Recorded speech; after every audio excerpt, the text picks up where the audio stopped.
Halo, Assalamualaikum warahmatullahi wabarakatuh. Bisa dengar suaranya nggak ya? Waalaikumsalam warahmatullahi Waalaikumsalam. Bisa ya? wabarakatuh. Oke, kita sebelum mulai, karena masih menunggu Pak Ustadz belum bergabung bersama kita di sini, jadi mungkin kita akan mulai sekitar 5 menit lagi boleh ya? Mungkin kalau yang mau minum dulu, boleh ambil minum dulu, supaya nanti menyimaknya lebih khusyuk gitu ya. Jadi kita mute dulu ya, sebentar 5 menit kemudian insya Allah mudah-mudahan Pak Ustadz sudah bersama kita di sini, kita akan mulai acaranya. Terima kasih.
Oke, masih ada virtual background-nya masih ada. Gitu. Oke. Nah, sudah. Bismillahirrahmanirrahim. Assalamualaikum warahmatullahi wabarakatuh. Mohon maaf ya, tadi ada kesalahan teknis. Mmm, apa kabarnya semua hari ini? Hujan-hujan, mendung-mendung, mudah-mudahan di lokasi teman-teman di sana semuanya nggak ada yang kebanjiran ya. Mudah-mudahan, hujannya membawa berkah untuk kita semua hari ini ya. Oke, hari ini, Mumpuk Ilmu akan ada sharing session, jadi ada kajian bersama Ustadz Taufik Al-Miftah, kita masih menunggu beliau untuk bergabung bersama kita hari ini. Jadi temanya itu hari ini adalah tentang, bagaimana sih caranya kita menyempurnakan, cinta di dalam keluarga Islam gitu ya, Masya Allah banget. Mudah-mudahan, temanya hari ini bisa bermanfaat juga buat teman-teman nanti ya. Nah, sebelum kita mulai, aku mungkin mau ingetin, jadi untuk teman-teman yang ingin bertanya, boleh nanti chat, taruh aja di kolom chat atau kira-kira malu nih pertanyaannya gitu ya. Boleh juga nanti langsung japri aja ke admin, nanti mungkin aku akan coba bacakan ketika sesi tanya jawab bersama Pak Ustadz gitu ya. Jadi silakan aja sambil menyimak, nanti bisa sambil diinget-inget, sambil kira-kira dikumpulin pertanyaannya, mau nanya apa ya sama Pak Ustadz. Karena untuk pertanyaan terbaik nanti akan ada hadiah dari Wardah dan juga KAF karena, acara kita hari ini didukung oleh Wardah dan juga KAF Everyday, gitu. Oke baik, untuk selanjutnya sebelum kita mulai dan sambil menunggu Pak Ustadz untuk datang, mungkin inilah masih on the way ya untuk ke sini, kita saksikan dulu video bersama-sama ya, video dari Wardah dan KAF.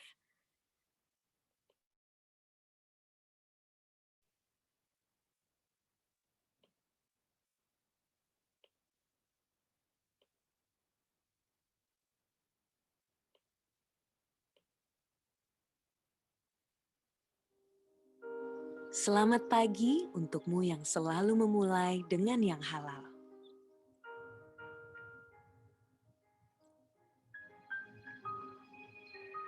Memulai yang pertama dengan semangat.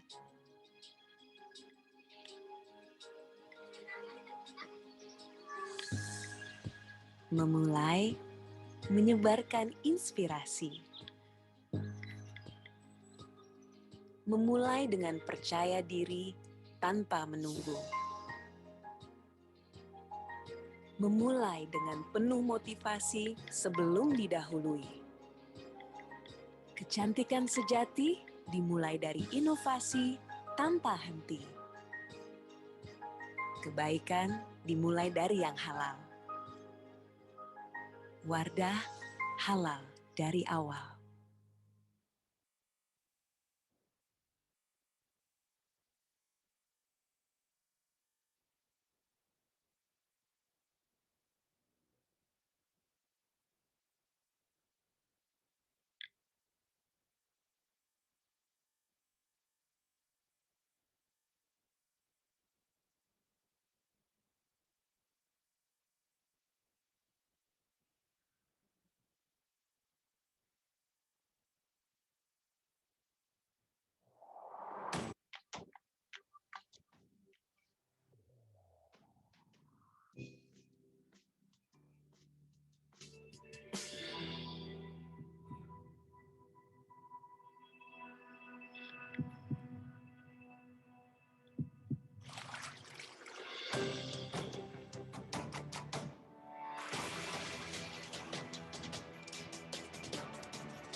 Baik, terima kasih banyak sudah menyimak videonya ya dari Wardah.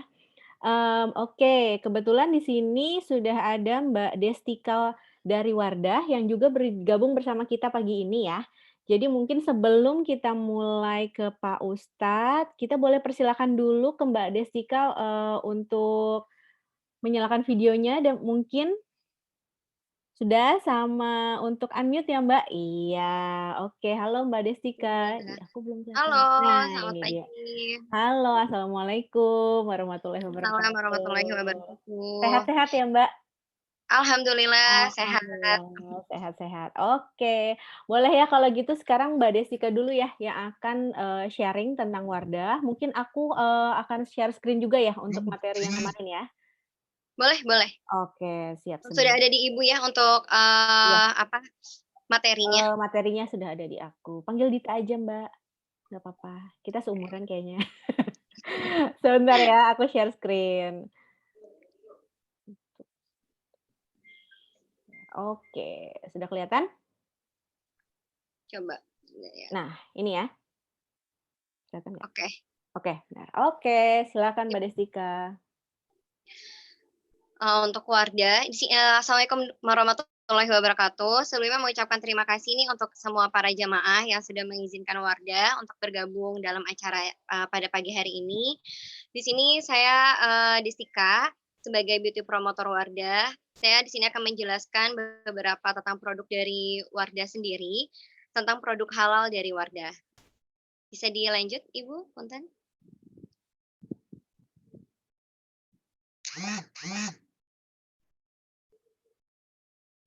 Bisa Sebentar ya. iya, boleh. Nah, ini dia. Sudah? Muncul nggak? Produk yang Iya. dikatakan halal tidak semata-mata hanya terdiri dari penyediaan bahan-bahan baku, pembuatan, tetapi merupakan serangkaian komitmen mulai dari pengolahan, penyimpanan, pengemasan, pendistribusian, dan juga penjualan. Bisa lanjut?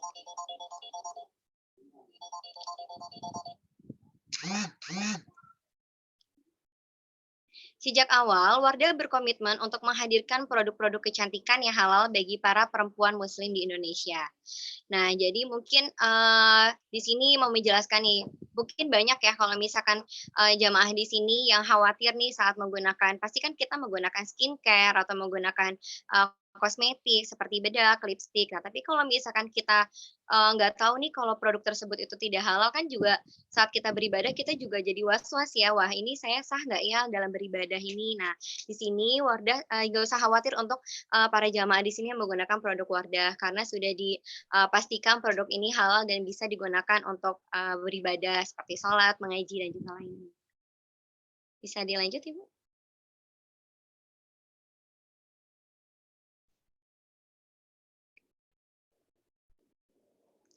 Inovasi demi inovasi terus dilakukan, namun komitmen Wardah untuk menciptakan produk-produk halal tetap menjadi pilar utama.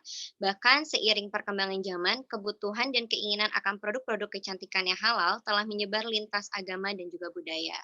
Jadi memang di sini kita selalu melakukan inovasi ya, apapun yang dibutuhkan sama customer, misalkan ada produk terbaru nih, Wardah selalu berinovasi, jadi nggak stuck di situ aja. Jadi memang kalau untuk dari, produk Wardah sendiri itu selalu berinovasi di setiap tahunnya. Bisa dilanjut? Brand Manifesto. Wadah is a caring and understanding beauty brand that inspires every woman to feel and look good. We believe in empowering beauty and respecting human soul through sharing kindness with halal quality and safe product. Jadi di sini ya, untuk Wadah sendiri tuh dia peduli dan juga mengerti kebutuhan, untuk para perempuan ingin terlihat cantik, ingin terlihat lebih profesional, dan juga kita tuh, respect sama, dan juga memikirkan untuk, customer-customer kita, ingin menggunakan produk yang halal dan pastinya, produk yang juga aman gitu. Jadi memang produk dari Wadah ini selain halal, produk dari Wadah juga aman pastinya.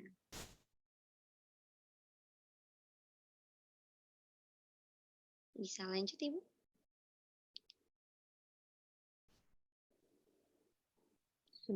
Sudah muncul belum? Yang establish. Ini ya? Iya. Oke. Nah, ini dia ada beberapa produk dari Wardah, dari skin dan hair care series. Di sini ada produk dari Nature Daily, yang di atas itu ada yang produk dari untuk kulit yang cenderung kering, ada kulit yang cenderung berminyak. Jadi beberapa produk dari Wardah tuh memang sudah sesuai sama kebutuhan, customer ya. Jadi di sini juga ada acne derm untuk kulit yang berjerawat atau kulit yang lebih berminyak, ada C Defense yang sering customer-customer yang sering beraktivitas di luar ruangan, ini cocok banget untuk yang menggunakan seri C Defense ini, karena udah ada vitamin C-nya yang dapat menakar radikal bebas seperti polusi, kotoran, dan juga debu. Dan ini ada produk dari Lightening, ini bisa disesuaikan dengan sesuai umur yang 17-30 tahun, bisa untuk mencerahkan dan juga melembabkan. Dan ada dari series Perfect Bright, ada juga series dari paket haji. Jadi untuk para jamaah yang ingin umroh ataupun berangkat haji itu tidak usah khawatir. Halo? Kedengaran? Mohon maaf. Iya, kedengeran, Mbak. Kedengaran ya. Masuk. Ya, paket haji ini bisa dipakai untuk umroh dan juga pakai untuk beribadah haji ya. Mungkin banyak yang jamaah tuh banyak yang menanyakan di Wardah ini ada nggak ya produk yang bisa dibawa untuk beribadah umroh dan juga haji. Nah, ini yang paling di bawah sebelah kiri. Ini adalah paket haji Wah, dan juga umroh. ini ya? Iya, benar sekali, Ibu. Itu udah ada Oke. pelembabnya, udah ada buat Mhm sabun mhm. wajah, sabun mandi, Mhm. sampo, ada deodorannya, ada juga Ini botol berarti kecil. anti parfum ya? Apa maksudnya Anti tidak wangi ya? Iya, benar Heeh, benar. mhm mhm. Dia tidak ada wewangian karena memang sudah disesuaikan. Kalau di sana kan kalau beribadah memang tidak boleh ada wewangian ya. Di sini sudah Mhm, sangat disesuaikan sekali gitu. mhm mhm. Untuk yang warna ungu ini dari Oh produk ini. Renew You, Mhm. ini di usia di atas 27 tahun yang mengalami kerutan, garis halus dan juga flek hitam. Dan yang sebelahnya ini dari We Secret, ini untuk mencerahkan dimulai dari usia 20 tahun. Kalau yang samping ini ada Ini sampo, ini sampo ya? perawatan rambut ya. Jadi Mhm. wadah ini nggak cuma untuk perawatan badan aja atau untuk wajah, tapi bisa juga untuk perawatan rambut, tuh. Oke, kita next, Mbak. Boleh?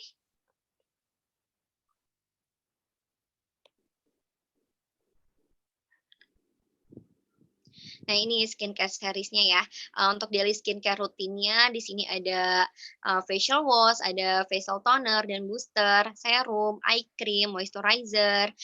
Untuk yang malam harinya juga sama, cleanser, facial wash, toner dan booster, serum, eye cream dan juga moisturizer. Yang pastinya kalau untuk siang day cream atau day gel, yang malam harinya itu moisturizer bisa night cream gitu. Nah, ini ya, jadi kalau misalkan mungkin para jamaah di sini kalau untuk membersihkan wajah tuh cuma pakai sabun wajah aja tuh merasa sudah cukup ya, ternyata belum. Kalau untuk perawatan yang paling untuk pembersihannya secara optimal itu kita menggunakan cleanser, facial wash, dan juga toner, itu yang paling optimalnya. Kalaupun kita nggak menggunakan, mungkin nggak menggunakan bedak atau apapun, kalaupun kita di dalam rumah saja kan pasti kita terkena debu dan juga yang lainnya ya, kotoran-kotoran lainnya, kita harus tetap membersihkan secara optimal gitu. Boleh lanjut, Ibu?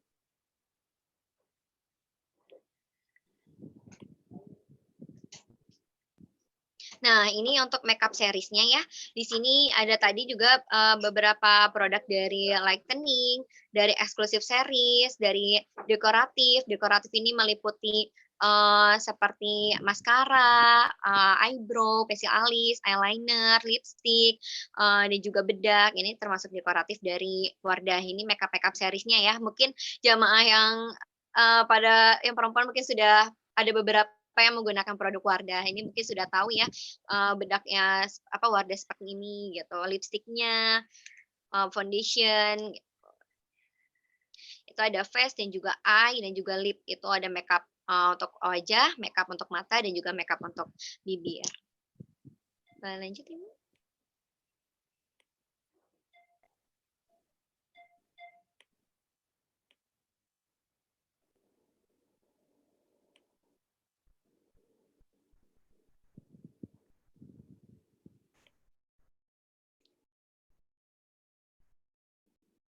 Udah habis ya?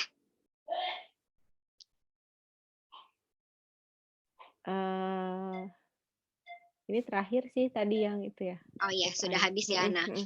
mungkin sudah cukup untuk dari Wardah. Nah, di sini ada jamaah laki-laki tidak, Ibu ya? Mmm, Ada sih beberapa, tapi memang kita kebanyakan nih yang join itu ibu-ibu ya. Ibu-ibu, benar banget.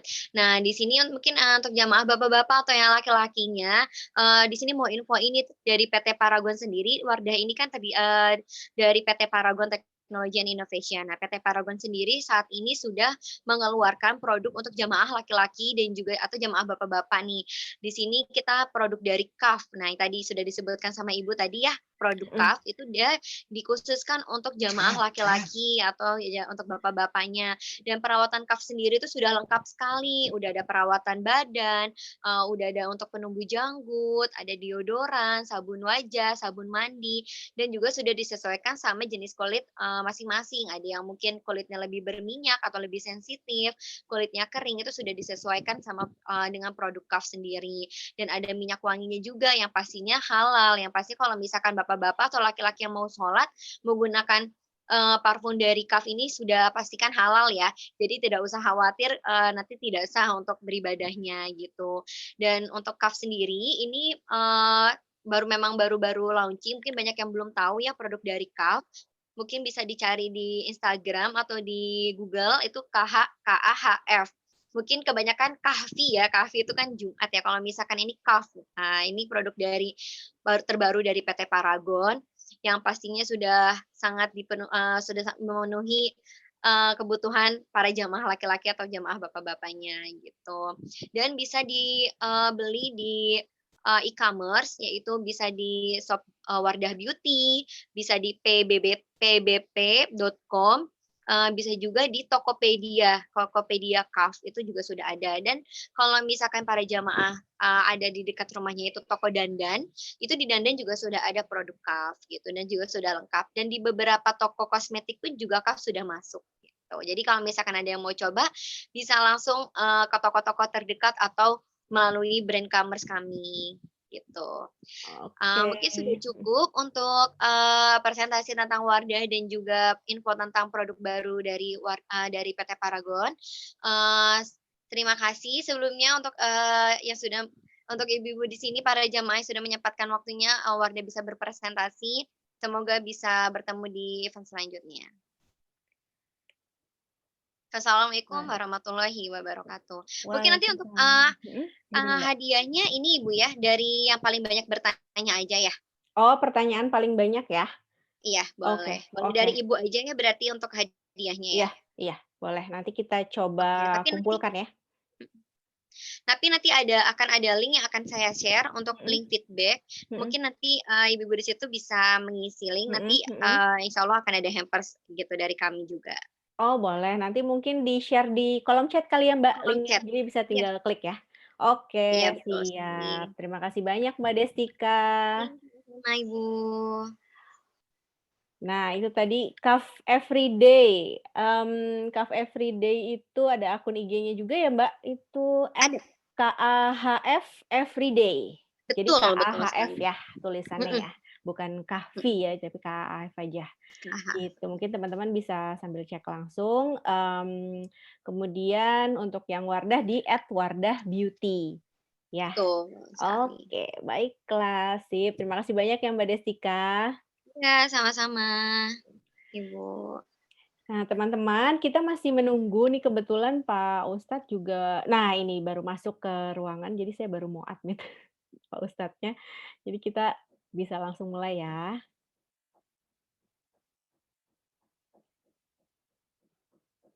Untuk teman-teman, nanti kalau misalnya ada yang ingin bertanya, boleh chat langsung atau misalnya kira-kira, kalau misalnya kayaknya privacy banget nih pertanyaannya nggak mau dibacain namanya, boleh langsung, apa namanya, japri aja. Jadi langsung personal chat ke admin, jadi ke aku, nanti bisa aku bacain tanpa menyebutkan nama ya. Oke, assalamualaikum Pak Ustadz. Waalaikumsalam warahmatullahi wabarakatuh. Waalaikumsalam. Lagi di jalan ya? Iya nih, Allah. Oke, sehat-sehat ya Pak Ustadz ya? Amin, amin. Alhamdulillah. Amin. Mohon maaf ini lagi di jalan, sambil join bersama kita. Mudah-mudahan, Gak apa-apa ya. perjalanannya lancar ya. Amin, amin ya Allah. Amin ya Rabb. Amin. Oke, baiklah Pak Ustadz. Tadi, aku udah sedikit bridging gitu ya, sedikit membuka bahwa hari ini Mupuk Ilmu akan sharing bersama Pak Ustadz untuk dapat kajian nih, pencerahan tentang, gimana sih caranya menumbuhkan cinta dalam keluarga Islami gitu Pak Ustadz. Nah, tadi juga aku sudah open, jadi kalau misalnya nanti ada yang, ketika Pak Ustadz sharing lalu ada pertanyaan, mungkin teman-teman bisa langsung chat aja atau personal message ke admin gitu untuk nanti dibacain setelah Ustadz, sharing ya bersama kita, gitu. Oke baik, langsung saja ya Pak Ustadz, boleh Boleh. disampaikan tausiahnya. Baik, saya persilahkan, silahkan Pak Ustadz.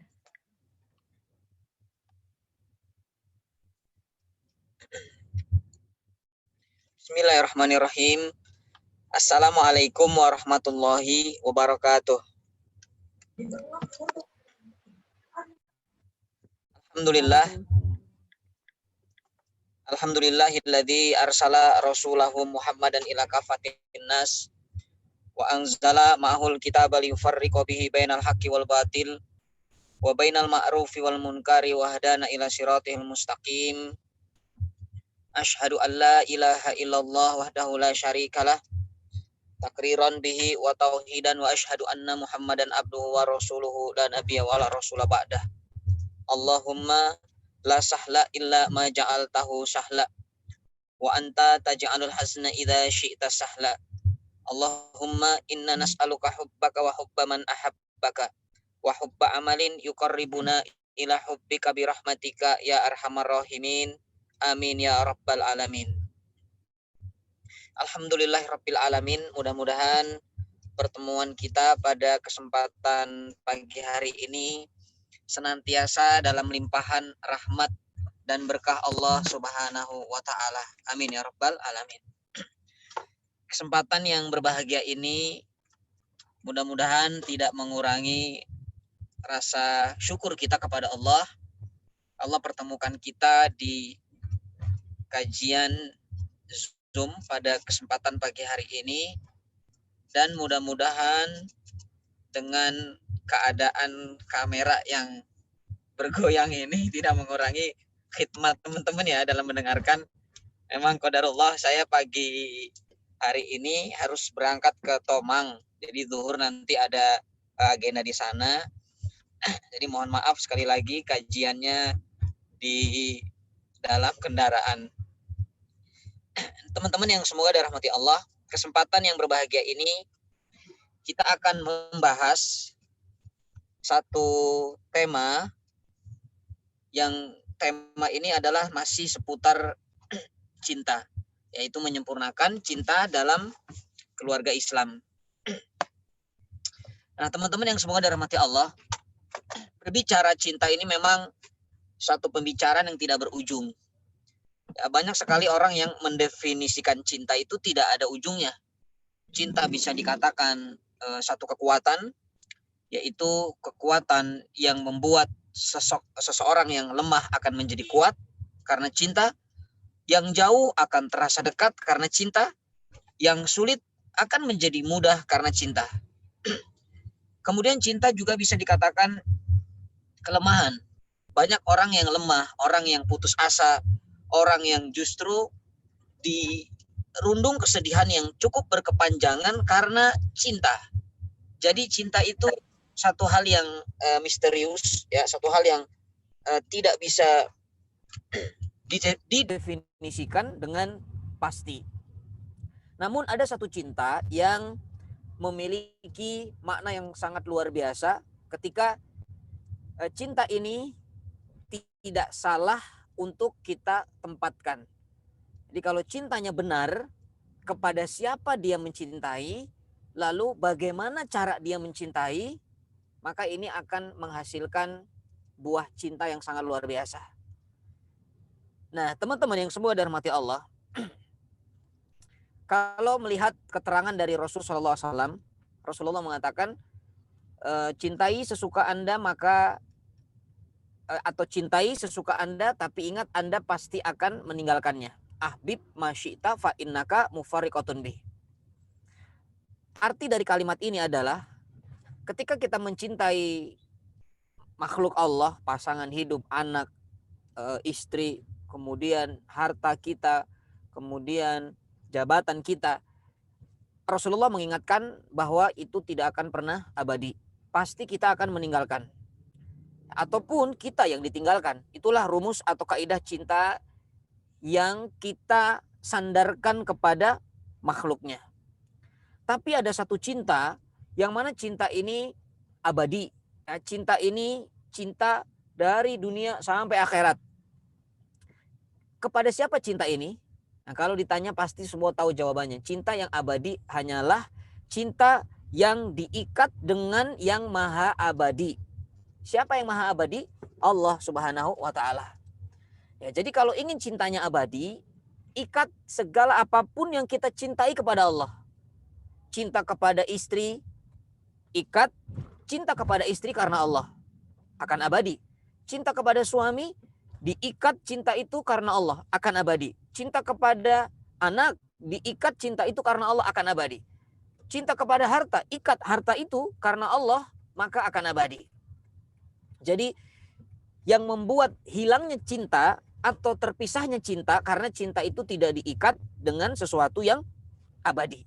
Maka dari poin muqaddimah ini sebagai pengantar, saya ingin menyampaikan kepada sahabat-sahabat semuanya bahwa jangan sampai kita salah dalam memaknai cinta, kemudian menempatkan cinta sehingga cinta itu justru menghasilkan sesuatu yang merugikan bagi kehidupan kita, imma dunia maupun akhirat. Contoh, kalau ingin tahu cinta yang diikatkan ke maha abadi, maka akan abadi. Apa contohnya? Hari ini, contoh. Di pagi hari ini, teman-teman semua yang duduk di rumah, ataupun ada di perjalanan mungkin, ataupun di kantor, kalau hanya duduk di rumah sambil menonton televisi, atau duduk di di kendaraan sambil main gadgetnya, kalau dibandingkan dengan orang yang duduk di rumah tapi dia mengikuti majelis ilmu, jelas hasil akhiratnya pun pasti akan berbeda. Bisa dipahami nggak kira-kira nih? Sama-sama 1 jam duduk di rumah. Si A duduk di rumah 1 jam. Si B duduk di rumah 1 jam. Tapi si A ini dia duduk dengan mendengarkan majelis taklim. Ikut kajian memupuk ilmu. Sementara si B dia duduk di rumah hanya menonton televisi, hanya bermain gadget. Kira-kira sama nggak di mata Allah kelak di akhirat? Beda. Apa yang membedakan? Yang membedakan yang satu waktunya diikat kepada Allah. Waktu 1 jam diikatkan kepada Allah. Sementara yang satu temannya waktu 1 jam tidak diikatkan kepada Allah. Maka waktu yang akan abadi itu adalah waktu seseorang yang digunakan waktunya untuk kebaikan di jalan Allah, termasuk majelis ilmu. Ya, itulah contoh ringan, contoh mudah. Ketika satu waktu pun diikatkan kepada Allah, maka akan menghasilkan sesuatu yang abadi. Karena Allah maha abadi. Ya, kemudian cinta kepada suami, tadi saya katakan, kepada istri. Kemudian kalau cinta karena gantengnya, karena cantiknya, insya Allah tidak akan pernah lama.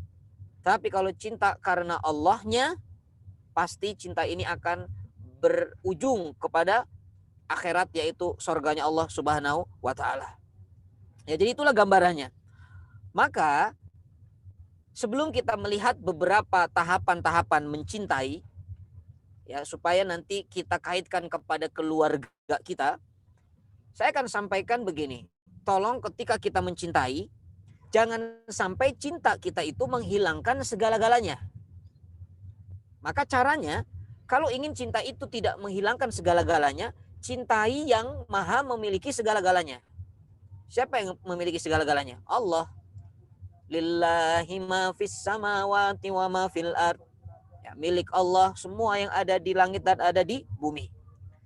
Jadi cintai yang memiliki segala-galanya, maka kita akan mendapatkan segala-galanya. Itu rumusnya. Ya, jadi kalau kita mencintai makhluk Allah, hanya mencintai suami, istri, bukan karena cintanya diikat kepada yang maha abadi, pastikan cinta yang kita miliki akan hilang, bahkan menghilangkan segala-galanya. Tapi demi Allah, kalau seandainya kita mengikat cinta kita itu kepada Allah, pasti kita akan menjadi manusia paling beruntung. Karena apa? Memiliki segala-galanya. Ya, itulah kaidahnya. Ada dalam Quran dikatakan dalam surah An-Nisa, ya kalau tidak keliru, ya kalimatnya a'udzubillahi minasyaitonirrajim walladzina amanu asyaddu hubban lillah. Orang-orang yang beriman, dia cintanya kepada Allah lebih hebat daripada apapun. Asyaddu hubban lillah, lebih dahsyat cintanya kepada Allah. Jadi cintanya itu hanya untuk Allah, itu orang beriman.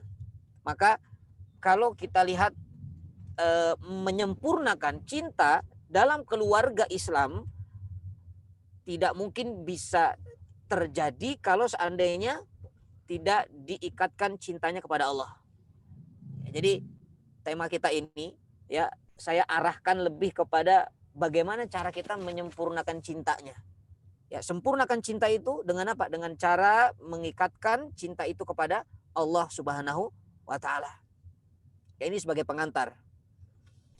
Nah, teman-teman yang semua dirahmati Allah, sekarang kita akan lihat perkataan dari para ulama, termasuk Al-Imam Ibnul Qayyim Al-Jauziyah. Beliau mengatakan ada bentuk-bentuk tahapan-tahapan cinta. Jadi sebelum kita lihat cinta yang bagaimana yang dahsyat, ya, cinta seperti apa yang paling sempurna cintanya, maka kita akan lihat dulu beberapa tingkatan-tingkatan cinta. Yang pertama, ini sumbernya. Jadi ada sumbernya dulu, nanti akan berbuah satu cinta yang indah. Ya, apa sumbernya? Satu, dikatakan alaqah. Ya, alaqah. Ya, alaqah. Alaqah ini apa ya? Alaqah itu maknanya terpaut atau tahu nyantol begitu ya. Tahu ya bahasa nyantol itu apa ya? Pokoknya ya dia terpaut lah atau dia terbesit begitu. Ya, itu namanya alaqah. Ketika ada seseorang misalnya, kita memandangnya dia cantik ataupun dia ganteng, rasa terbesit dalam hati kita, kita mengatakan, Masya Allah, luar biasa ya, cantik ya, Masya Allah luar biasa, ganteng ya, Masya Allah luar biasa, indah sekali ya. Nah, kalau ada rasa seperti itu adalah cinta paling dasar. Artinya itu sumbernya. Jadi ada rasa keterikatan, ada rasa nyantol ya dalam hati kita kepada sesuatu, maka itu sumber.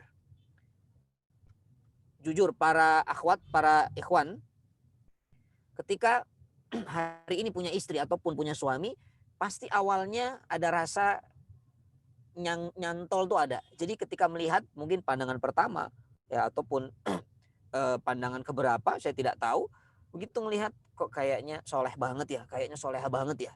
Nah, itu namanya alaqah. Dia sudah mulai terpaut. Bisa dipahami ya? Itu yang pertama, itu sumbernya. Ini bukan hanya kepada pasangan, tapi kepada siapapun. Kita melihat misalnya brosur umroh. Tiba-tiba dalam hati, waduh, kayaknya umroh asik nih. Apalagi umroh di pandemi, sepi nih Ka'bah. Nah, itu namanya alaqah. Dia sudah terpaut ke sana. Jadi pandangan pertama, walaupun hanya sekilas, entah dari brosur, entah dari cerita, entah dari informasi, terbesit dalam hatinya punya apa sesuatu yang membuat dia itu suka, ya itu namanya alaqah. Ya, ini sumber yang pertama. Alaqah. Kalau sudah ada alaqah, maka ini adalah sumber kita bisa mencapai level cinta yang paling hebat. Yang kedua, setelah ada alaqah, maka ada naik sumber keduanya adalah iradah. Ya, iradah itu keinginan. Keinginan untuk memiliki. Itu iradah. Ya, ulangi lagi nih. Yang pertama, apa tadi? Alaqah itu hanya terbesit saja, ya, terbesit sekilas saja. Kemudian kalau sudah terbesit, lihat brosur umroh, terbesit pengen umroh. Tiba-tiba betul-betul ada keinginan untuk melakukannya. Dia mendaftarkan dirinya, kemudian dia menabung, dia mempersiapkan segala-galanya, itu keinginannya. Nah, kalau sudah ada keinginan, maka namanya iradah, sampai keinginan untuk memilikinya. Ya, kalau kepada pasangan, keinginan untuk menikah, setelah jumpa dia melihat terpaut atau alaqah, kemudian punya keinginan untuk menikah dengannya, untuk memilikinya, itu namanya iradah. Nah, itu namanya iradah. Dan inilah dua sumber yang harus kita miliki siapapun ketika ingin mencapai cinta yang hakiki. Kalau tidak ada alaqah, kalau tidak ada iradah, mustahil akan bisa mencapai level cinta yang tinggi. Ya, level sempurna cinta itu tidak. Nah, buahnya apa? Sekarang kita lihat. Setelah dua level ini, maka ini akan menghasilkan buah yang sangat luar biasa. Apa buahnya? Masya Allah. Para ulama mengatakan yang pertama, akan muncul yang namanya al-atf. Al-atf. Ya, atau kalau ditulis al-atfu. Ya, tulisannya al-atfu. Alif, lam, ain, to, fa. Al-atf. Atau al-atfu. Apa makna al-atfu? Al-atfu maknanya ini cinta kemanusiaan. Ya, ini buah ya, buah dari sumber yang dua tadi. Ini cinta kepada cinta kemanusiaan. Maksudnya gini. Kira-kira para akhwat kalau melihat ada orang jatuh di jalan, punya keinginan nggak untuk menolong? Ya, tiba-tiba terbesit hatinya begitu melihat ada orang yang jatuh di jalan ataupun ada kecelakaan, dia langsung tergerak untuk membantu menolong. Walaupun dia tidak kenal siapa namanya, di mana rumahnya, dari suku apa, bahkan sampai agamanya pun dia tidak tahu. Apakah ini kafir, apakah ini muslim, pokoknya saya niat untuk menolong. Ya, rasa empati lah kalau kita katakan. Nah, rasa empati itu sumber atau buah dari iradah, buah dari alaqah. Ya, rasa empati. Jadi kalau teman-teman tiba-tiba, saya mau ada korban bencana nih, saya infak, kirim sekian, saya kirim beras, saya kirim sembako, itu namanya al-atf, ya, tanpa melihat ini saudara seagama atau bukan, tanpa melihat ini tetangga atau bukan, tanpa melihat status ini orang kaya atau bukan, pokoknya ada keinginan, rasa empati, itulah al-atf, dan itu cinta kemanusiaan secara umum. Ini buah pertama. Ya, coba dicek deh kalau tidak percaya. Kita kalau tidak melalui alaqah dan iradah, nggak mungkin kita bisa mencapai level al-atf, itu sulit. Harus ada alaqah dulu, dia harus melihat misalnya kejadian gempanya, melihat, lalu ada keinginan, aduh aku ingin sumbang, apa yang aku bisa bantu buat saudaraku yang tertimpa musibah. Kalau sudah ada keinginan untuk membantunya, maka disitulah buah dari al-atf atau buah dari iradah, buah dari alaqah. Maka al-atf atau cinta kepada kemanusiaan. Ya, cinta kepada manusia. Itu yang pertama buahnya. Ya, ini berbicara buah dulu. Kemudian yang kedua buah daripada alaqah dan iradah, yang kedua adalah as-sobabah. Ya, as-sobabah. Ya, as-sobabah. Apa as-sobabah? As-sobabah maknanya ini cinta karena ikatan ukhuwah. Terikat karena kalimat tauhid, la ilaha illallah. Ya, karena kalimat tauhid. Ini sudah lebih hebat lagi level cintanya. Kalau yang tadi cintanya itu tidak mengenal suku, tidak mengenal agama. Pokoknya saya ada rasa empati, saya bantu. Itu cinta al-ataf namanya. Nah, ketika naik as-sobabah, ini atas dasar ikatan ukhuwah, kalimat tauhid la ilaha illallah. Ya, maka ini level dasar. Ketika ingin menyempurnakan cinta dalam keluarga Islam, pasti cinta ini harus terikat dengan kalimat tauhid. Karena kalau tidak diikat dengan kalimat tauhid, mustahil cinta ini akan sampai ke akhirat. Ya, dan tidak akan sempurna. Maka ini yang dikatakan as-sobabah. Dan ini perintah. Ya, cinta kepada saudara kita sesama muslim, sesama muslimah, ini adalah perintah Allah. Ya, Allah mengatakan di dalam Al-Quran, ya ayyuhan nasu taqu rabbakumul ladzi khalaqakum min nafsin wahidah. Kemudian apa kata Allah? Wa khalaqa minha zaujaha wa batha minhuma rijalan katsiran wa nisaa wattaqullaha alladzi tasaaluna bihi wal arham. Innallaha kana 'alaikum raqibah. Ya, al-ayah. Jadi bagian daripada cinta as-sobabah ini adalah perintah dari Allah Subhanahu wa taala. Bahkan di dalam surah Al-Hujurat kalau tidak keliru, khusus Allah sampaikan innamal mu'minuna ikhwah fa aslihu baina akhwaikum. Ya, mukmin itu adalah ikhwah. Ikhwah itu ikatan ukhuwah yang kuat. Bahkan ada kata-kata ikhwan, ada kata-kata ikhwah. Ya mungkin teman-teman pernah dengar perbedaan ini. Ada ikhwan, ada ikhwah. Apa bedanya? Kalau ikhwan itu ikatan atau dikatakan satu ikatan yang sumbernya bukan dari genetik. Ya, ikhwan dia satu ikatan tapi bukan saudara satu genetik. Karena bahasa Indonesianya ikhwan itu saudara maknanya. Dalam bahasa Arab itu saudara disebutnya akhun sebetulnya. Akhun, tapi jamaknya bisa ikhwah, bisa ikhwan. Nah kalau ikhwan ini saudara tapi bukan satu genetik. Makanya kita dengan iblis, ada ayat Quran yang mengatakan orang-orang yang melakukan tabdir atau mubadzir, maka orang ini termasuk saudaranya syaitan, ya kan? Min ikhwani syayatin. Innal mubadzirina kanu min ikhwani syayatin. Orang-orang yang melakukan mubadzir atau tabdzir, namanya mubadzir, ini termasuk saudara setan. Loh, kok dikatakan saudara padahal kita tidak satu nenek, satu kakek, satu bapak, satu ibu dengan setan? Iya, kenapa? Karena perilaku kita itu seperti setan, makanya dikatakan saudaranya setan. Dan Allah menggunakan kalimat atau kata ikhwan karena ikhwan ini saudara yang bukan satu genetik. Tapi ketika menyebutkan sesama mukmin, nah antara saya dan para jamaah semua, teman-teman, kita ini disebutnya ikhwah, bukan ikhwan tapi ikhwah. Dan sementara ikhwah itu adalah saudara satu kandung, satu genetis. Nah mungkin timbul pertanyaan, kenapa Allah menyebut kita ini saudara satu genetis? Padahal saya dan para jamaah mungkin teman-teman, kita beda kakek, nenek, kita beda ibu bapak, tapi kenapa dikatakan ikhwah?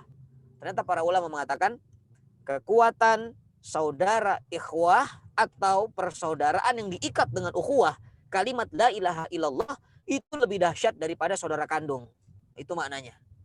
Jadi lebih hebat. Ya kita dengan adik kita mungkin, dengan kakak kita, kalau berbeda akidah, ini tidak lebih hebat ikatannya daripada apa?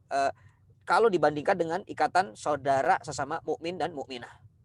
Nah, itulah gambaran cinta karena ukhuwah. Levelnya sudah hebat. Nah, lalu buah yang ketiga, nah naik lagi levelnya. Al-atfu, tadi cintanya hanya empati saja karena memang merasa kasihan dengan orang. Nah, yang kedua, as-sababah, cintanya karena memang sudah perintah Allah, ini ukhuwah. Lalu yang ketiga, naik levelnya ada namanya asyauq. Asyauq, ya alif, lam, shin, waw, qaf. Asyauq. Asyauq ini cintanya kepada sesama mukmin plus memang terikat dengan darah daging. Masya Allah, ini lebih hebat lagi. Atau terikat dengan pernikahan. Jadi ikatan pernikahan itu kenapa dikatakan mitsaqon ghalidhon? Kita pernah bahas pertemuan yang lalu. Karena ternyata ini ikatan yang sangat kokoh sampai kelak ke akhirat. Makanya asyauq itu adalah cinta sudah mukmin, suami, istri, anak, semua mukmin, tapi ditambah lagi ikatan saudara kandung, ditambah lagi kekuatan ikatan pernikahan. Masya Allah, kalau sudah asyauq ini cintanya sangat luar biasa. Ya, jadi kalau teman-teman bisa memahami, ini adalah level-level tahapan-tahapan cinta yang disampaikan oleh seorang ulama. Ya, supaya apa? Supaya kita tahu kalau tidak punya dasar ini kita nggak bisa mencintai sampai kepada level cinta sempurna. Makanya saya tarik dulu dari bawah sampai nanti ke atas. Dan apa buah kalau sudah cinta sempurna? Ya. Jadi pertama apa? Al-atfu, kemudian as-sababah, kemudian asyauq. Level keempat, buah keempat setelah sampai kepada level asyauq atau cinta dengan sesama mukmin plus ikatan darah daging dan pernikahan, maka yang keempat ini ada yang namanya al-ishku. Ya, al-ishku. Ya, alif lam ain shin qaf. Al-ishku. Ya, ini beda. Yang pertama tadi asyauq, ini al-ishq atau al-ishku. Apa al-ishku? al-ishku ini adalah cinta yang ditunjukkan atau ditujukan kepada yang menciptakan kita, kepada Rabb kita. Siapa? Allah Subhanahu wa taala. Jadi cinta kepada Allah, hanya cinta kepada Allah, ini namanya al-ishku. Dan ini wajib. Bukan hanya kepada bukan hanya kepada Allah.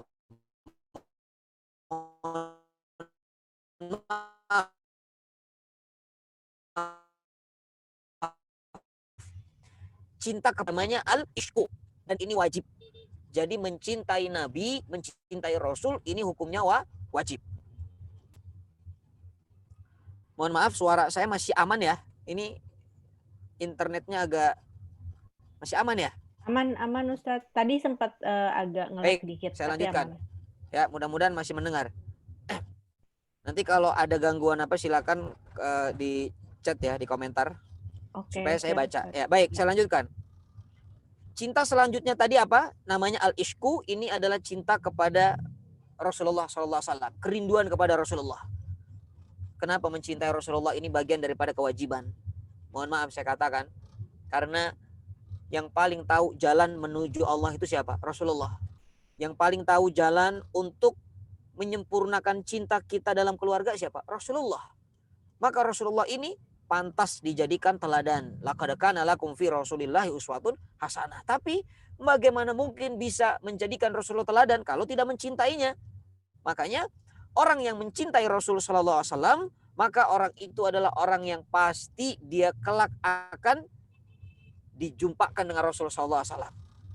Sempurna cintanya. Karena apa? Cinta kepada makhluk pasti tidak akan abadi. Cinta kepada Allah dan Rasulnya, inilah cinta yang abadi. Bahkan kalau ditanya Rasulullah itu cinta gak sama kita? Masya Allah.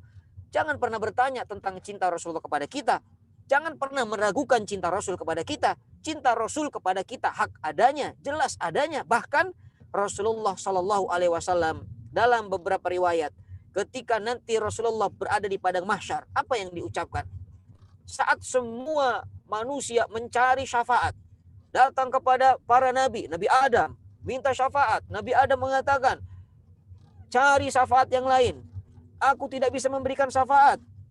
Lalu kita berpindah lagi kepada Nabi Ibrahim atau Nabi Musa. Nabi Musa mengatakan, cari syafaat kepada nabi yang lain. Semua para nabi tidak bisa memberikan syafaat. Dari Nabi Adam, Nabi Nuh, Nabi Musa, Nabi Isa, Nabi Ibrahim, semua tidak bisa. Maka satu-satunya adalah Rasul sallallahu alaihi wasallam. Kita datang ke sana, lalu Rasulullah bersujud di hadapan Allah, dan Rasulullah SAW tidak mengangkat kepalanya sebelum Rasulullah mendapat kabar tentang umatnya. Apa kata Rasulullah? Ummati, ummati, umatku, umatku. Yang diingat adalah umatnya. Maka kalau ada orang yang masih meragukan cinta Rasul kepada dirinya, ini tanda kelemahan iman dalam hatinya. Ya, maka yakinkan dalam diri kita Allah ataupun Rasul mencintai kita, sehingga wajib bagi kita untuk membalas cintanya. Dan cinta kepada Rasul, kerinduan kepada Rasul namanya al-ishku. Nah, ini cinta atau buah daripada sumber alaqah dan iradah. Yang keberapa? Yang keempat. Yang kelima sekarang, level cinta lebih tinggi lagi. Masya Allah. Yang kelima ada yang namanya at-tatayyum. At-tatayyum, bukan tayammum. At-tatayyum. Ya, tatayyum ini cinta yang ditunjukkan kepada Allah, kepada Rabbul Alamin. Masya Allah. Kalau sudah levelnya cinta kepada Allah, wah ini cinta luar biasa. Ini cinta yang tidak ada tandingan, tidak ada bandingan. Karena ketika mencintai Allah, seperti yang saya kutip di muqaddimah tadi, ketika kita mencintai Allah, maka kita mendapatkan segala-galanya. Tapi ketika kita meninggalkan Allah, maka kita akan kehilangan segala-galanya. Karena Allah pemilik segala-galanya. Makanya dalam rumah tangga, kalau ada orang mencintai pasangannya sama dengan cintanya kepada Allah, ini adalah tanda-tanda kehancuran dalam rumah tangganya.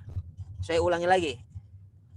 Kalau ada pasangan, suami, istri, mencintai atau saling mencintai, tapi cintanya disamakan dengan cintanya kepada Allah, 50% kepada Allah, 50% kepada pasangan, maka siap-siap untuk menerima kehancuran.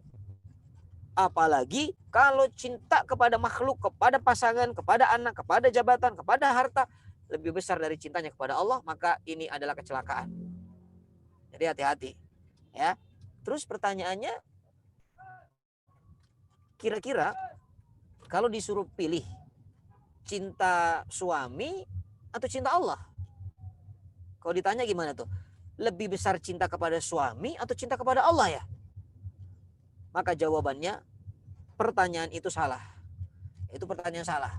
Kenapa? Karena cinta kepada Allah dan kepada makhluk tidak bisa disamakan, tidak bisa disandingkan.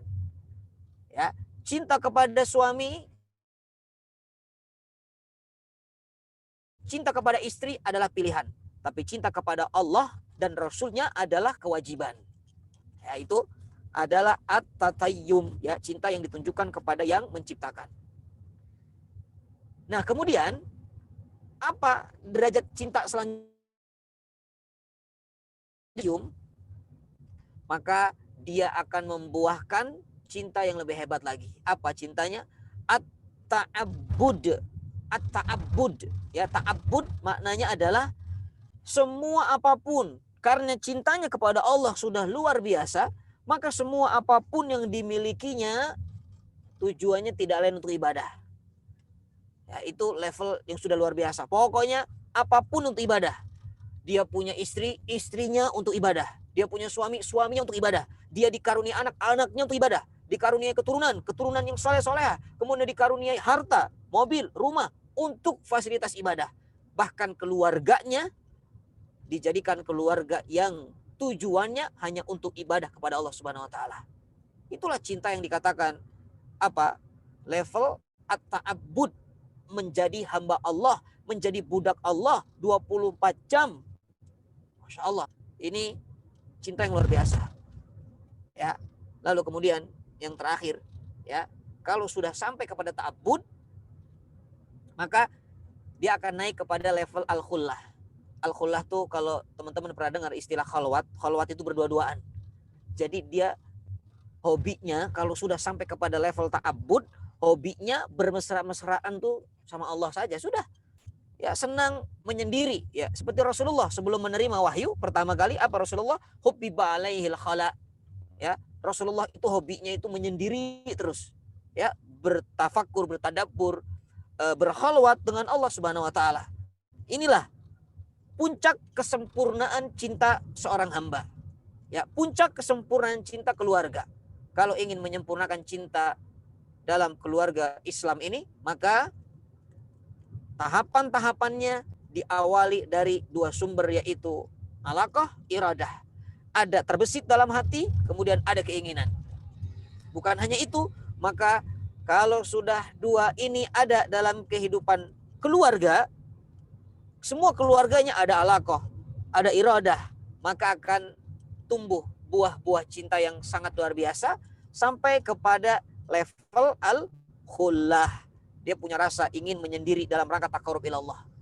Jadi keluarganya ini sudah keluarga yang dikatakan keluarga yang hobinya itu taqarrub ilallah. Tahajudnya walaupun berjamaah tapi dia sendiri. Satu rumah bangun tapi menyendiri. Ya, zikirnya walaupun semua zikir tapi menyendiri.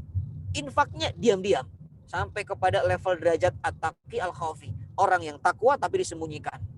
Ya, inilah kesempurnaan cinta dikatakan oleh para ulama sampai kepada level tertinggi, yaitu al-khullah. Nah, sekarang saya mau tahu dong Ustaz, memang buahnya apa ya? Nah, ini nih.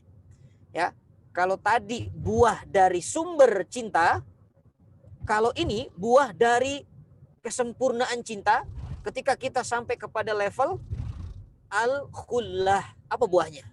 Bisa dipahami ya? Ya, kalau sudah levelnya al-khullah ini, maka Masya Allah, yang pertama, satu keluarga ini akan menjadi keluarga yang dikatakan ar-ridha bi qada'illahi wa qadarihi. Dia akan ridho dengan ketentuan Allah apapun. Ya, qada'illah, wa qadarihi. Pokoknya dia akan ridho dengan ketentuan Allah. Nah, pokoknya dia akan keluh kesah dengan takdir Allah. Apapun yang diberikan Allah, dia tetap akan ridho. Ya, ridho itu apa ya? Ridho itu terima ya. Mungkin teman-teman sering mengungkapkan atau mengucapkan kata-kata ridho. Ridho Allah ada dalam ridho orang tua. Ya, artinya apa? Ridho itu adalah sikap menerima kita kepada apapun keputusan Allah. Ridho. Ya, jadi bukan ikhlas. Kadang-kadang kalau dibilang saya ikhlas menerima, ya ikhlas itu urusannya ketika kita ibadah kepada Allah. Ya, tapi kalau dalam urusan kita menerima ketentuan Allah, itu namanya ridho. Ya, ridho bi qadaillah. Ya, mungkin nanti keluarganya, ya ini saya lebarkan kepada masalah keluarga. Mungkin di keluarganya naudzubillah anaknya sakit ataupun suaminya tertimpa musibah ataupun usahanya bangkrut yang sudah dibinanya, karena dia punya keimanan, punya cinta sampai tahapan khullah, maka sebagai bentuk ungkapan ridhonya kepada Allah, dia semakin mendekatkan diri kepada Allah, semakin hobi untuk berkhalwat dengan Allah. Karena apa? Karena ridho. Ya, ridho dengan keputusan Allah. Lihat bagaimana Nabi Ayub alaihissalam. Nabi Ayub walaupun ditinggalkan keluarganya, Nabi Ayub ditinggalkan ataupun dikatakan diusir dari kampungnya, tapi Nabi Ayub alaihissalam tidak pernah memiliki sifat keluh kesah. Kenapa? Karena ridha bi qadaillahi wa qadarihi. Ya, kalau sudah cinta itu masya Allah, itu tidak ada lagi yang bisa untuk menghalang-halanginya.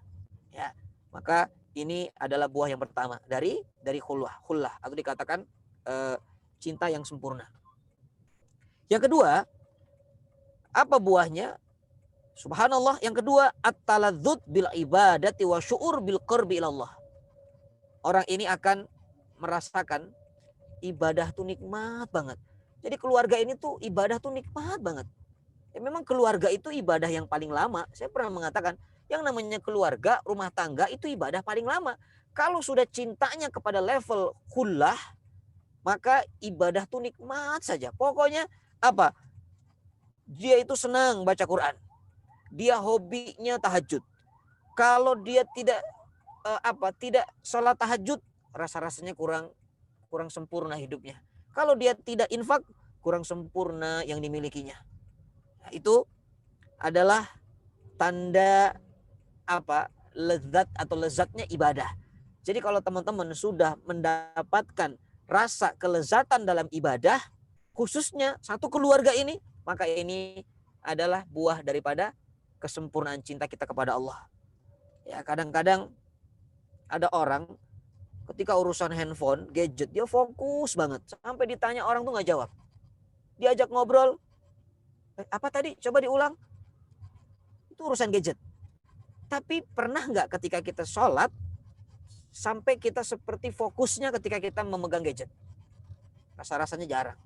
Malah kadang-kadang lagi sholat itu, apa yang seharusnya kita nggak dengar, kita jadi dengar. Yang kita nggak tahu jadi tahu. Ya, orang ngomongin apa, kita bahkan memperpanjang obrolan orang. Dalam sholat kita mengatakan, kayaknya nggak gitu deh ceritanya, nggak. Pokoknya itu salah dia, salah. Akhirnya sholat itu malah memikirkan obrolan orang. Karena apa? Tidak ada kelezatan dalam ibadah. Ya, tidak ada kelezatan dalam ibadah. Baca Quran baru 2 ayat itu sudah ngantuk aja. Ngantuknya 2 jam, bacanya cuma 2 ayat. Ya, karena tidak ada kelezatan dalam ibadah. Tidak ada rasa. Allah tidak memberikan rasa dalam hatinya untuk nikmat ibadah. Karena apa? Karena dia tidak memiliki yang namanya buah kesempurnaan cinta yang dimilikinya kepada Allah Subhanahu wa taala. Lihat orang-orang yang dekat dengan Allah. Ada dalam Quran golongan orang-orang dikatakan as-sabiqunal awwalun, yaitu orang-orang yang lebih dahulu berbuat baik. Ya, mohon maaf nih jalan agak rusak, bukan gempa ya teman-teman. Memang kondisi jalan seperti ini. Jadi as-sabiqunal awwalun ini adalah orang-orang yang lebih dahulu berbuat amal soleh. Jadi sifat orang-orang yang dikaruniai Allah kelezatan dalam ibadah, sifat keluarga yang dikatakan lezat dalam ibadah, keluarga ini berlomba-lomba dalam kebaikan menjadi nomor 1 yang berbuat baik. Pokoknya kalau tetangga itu belum nyumbang, dia harus lebih dahulu. Pokoknya kalau keluarga yang lain itu belum infak, dia harus lebih awal. Ya. Jadi itulah yang apa? Yang harus kita tanamkan. Dok, nggak ada itol. Ya. Ini yang harus kita tanamkan. Sebentar, mohon maaf, saya agak ini ya. Baik. Sampai mana tadi? Asyauq, ya, atau dikatakan orang-orang yang mencintai Allah, atau dikatakan kerinduan kepada Allah, ya, karena merasakan kenikmatan dalam beribadah. Jadi rasanya ingin selalu mendekat kepada Allah. Ya, belum datang waktu duhur, ya, setelah sholat subuh belum datang duhur, dia sudah menanti yang namanya sholat duhur. Ya Allah, kapan ya duhur? Kok lama ya? Nah, itu tanda orang yang merasakan kelezatan dalam ibadah. Nah, sebelum datang sholat asar, dia sudah merindukan sholat asar. Sebelum datang maghrib, dia sudah merindukan sholat maghrib.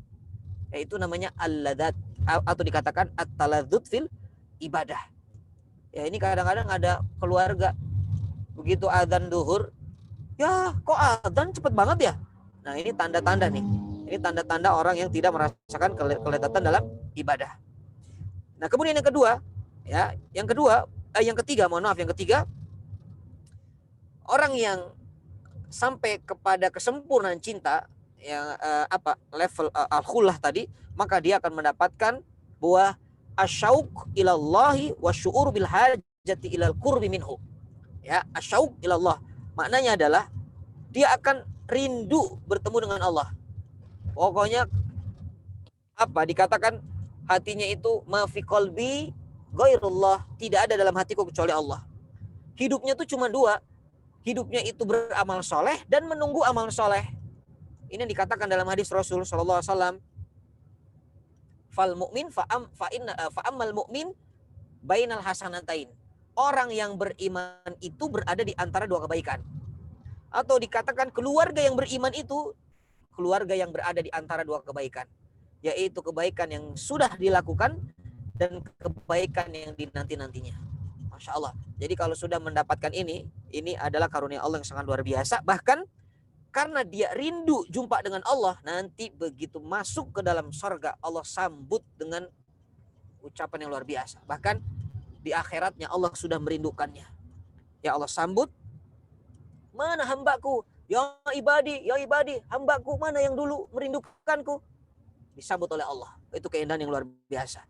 Tapi orang yang tidak pernah merindukan berjumpa dengan Allah, Allah akan campakkan kelak di akhirat. Ya, ini pun berlaku untuk keluarga. Ada keluarga yang merindukan Allah, maka semua keluarga ini akan disambut oleh Allah. Ya, tapi kalau keluarga ini tidak pernah merindukan Allah, pastikan keluarga ini Allah akan campakkan semua di akhirat. Ya, ciri orang itu menyambut Allah itu apa ya di dunia?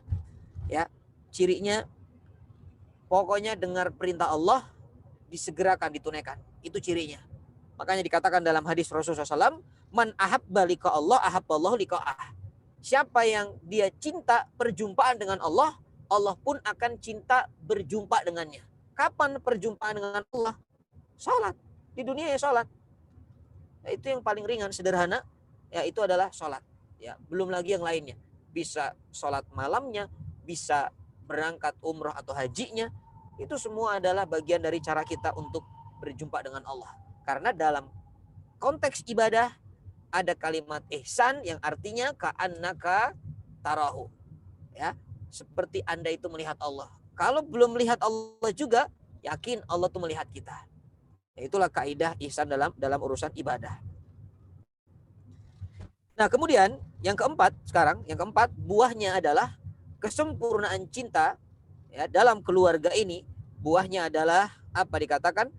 At-tadhiyah min ajlihi bin nafsi wa malih. Dia akan rela berkorban untuk dirinya, untuk keluarganya, ya, dengan hartanya ataupun jiwanya. Jadi kalau ada keluarga yang dia rela berkorban, pokoknya kalau untuk Allah, bismillah. Kalau ini di jalan Allah, bismillah. Ya, tidak pernah berhitung dengan Allah. Gak pernah hitung-hitungan dengan Allah. Ya, kalau sudah punya sifat ini satu keluarga, maka dikatakan ini adalah keluarga yang sempurna kecintaannya kepada Allah. Karena kadang-kadang manusia itu ada dalam Al-Quran surah Al-Humazah. Manusia itu hobinya apa coba? Alladzi jama'a malahu addadah. Ya kan? Orang tuh hobinya jamaah. Jamaah itu apa? Bukan jamaah. Jamaah itu mengumpulkan. Mengumpulkan harta dan menghitung. Itu sifat manusia. Pokoknya coba apa yang nggak dikumpulin. Kita itu hobinya, memang manusia itu sifatnya suka ngumpulin teman-teman. Ngumpulin orang lah untuk arisan. Ya kan? Ngumpulin amal soleh. Ngumpulin barang bekas. Kadang-kadang baju udah ditumpuk. Lemari udah 2. Masih kurang. Beli 1 lagi. Akhirnya rumah isinya semuanya lemari. Akhirnya kulkas isinya baju. Ya semua dikumpulkan. Ngumpulin tas. Ngumpulin sepatu. Ngumpulin apa lagi. Daster mungkin. Hijabnya mungkin. Semua dikumpulin. Itulah sifat manusia. Allah sudah katakan. Alladzi jama'a malahu wa'addadah. Yang sukanya mengumpulkan harta dan menghitung-hitungnya. Ya, bisa dihitung semuanya, hartanya. Coba, bahkan dikatakan kalau kita renungkan ayat ini unik. Allah mengatakan jama'a malan, ya, jama'a malan. Mudah-mudahan bisa difahami ya. Saya tanya sekarang teman-teman, jamaah itu artinya mengumpulkan. Secara logika kita, kalau kita mengumpulkan harta 1 demi 1 jadi 2. 2 demi 2 jadi 4, terus jadi banyak. Kira-kira kalau sudah banyak harta itu apa? Kira-kira kalau sering dikumpulkan, ya saya ulang pertanyaannya, kalau sering dikumpulkan harta itu lama-lama banyak nggak? Banyak ya. Jawabannya pasti banyak. Lama-lama banyak kalau sering dikumpulkan. Tapi uniknya ayatnya mengatakan jama'a malan.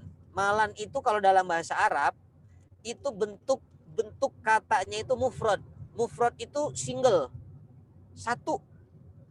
Mal itu 1. Kalau banyak amwal itu banyak. Nah, ayat ini menyampaikan kepada kita bahwa sehebat apapun kamu mengumpulkan harta, kata Allah, tetap harta kamu itu malan, sedikit, bukan amwalan. Harusnya ayatnya alladzi jama'a amwalan. Harusnya, tapi Allah mengatakan alladzi jama'a malan. Tetap sedikit hartanya. Walaupun sedikit tapi dihitung lagi. Itulah manusia. Tapi lihat ayat selanjutnya. Alladzi jama'a malahu addadah yahsabu anna malahu. Nah, ini nih. Setelah kumpul itu hartanya, maka ada dhamir di situ diidofatkan kepada dia. Malahu. Artinya apa sih? Para ulama tafsir mengatakan manusia itu kalau seandainya belum mendapatkan harta, dia mengakui harta itu bukan dari aku, dari Allah. Harta itu dari Allah. Dicari. Begitu sudah punya, harta itu digenggam, nggak mau dilepas. Seolah-olah dia katakan, ini kan hasil kerja saya, ini hasil kerja keras saya, hasil capek saya. Nggak bisa dong untuk diberikan kepada orang miskin, nggak bisa dong untuk diinfakkan. Hasil saya tuh manusia tuh. Jadi dia menggenggam hartanya. Itu sifat manusia. Makanya dikatakan yahsabu anna ma lahu. Itu kepada dia. Dia menghitung-hitung hartanya. Padahal harta itu milik Allah. Semua milik Allah. Tapi dia tidak sadar. Itulah sifat manusia. Tapi untuk orang-orang yang cintanya kepada Allah di atas segala-galanya. Untuk keluarga yang level cintanya di atas segala-galanya. Maka sifat-sifat bakhil, sifat pelit akan Allah hilangkan. Karena apa? Karena dia memiliki sifat yang rela berkorban untuk Allah dengan hartanya ataupun jiwanya. Ini dicontohkan oleh keluarga Nabi Ibrahim alaihissalam.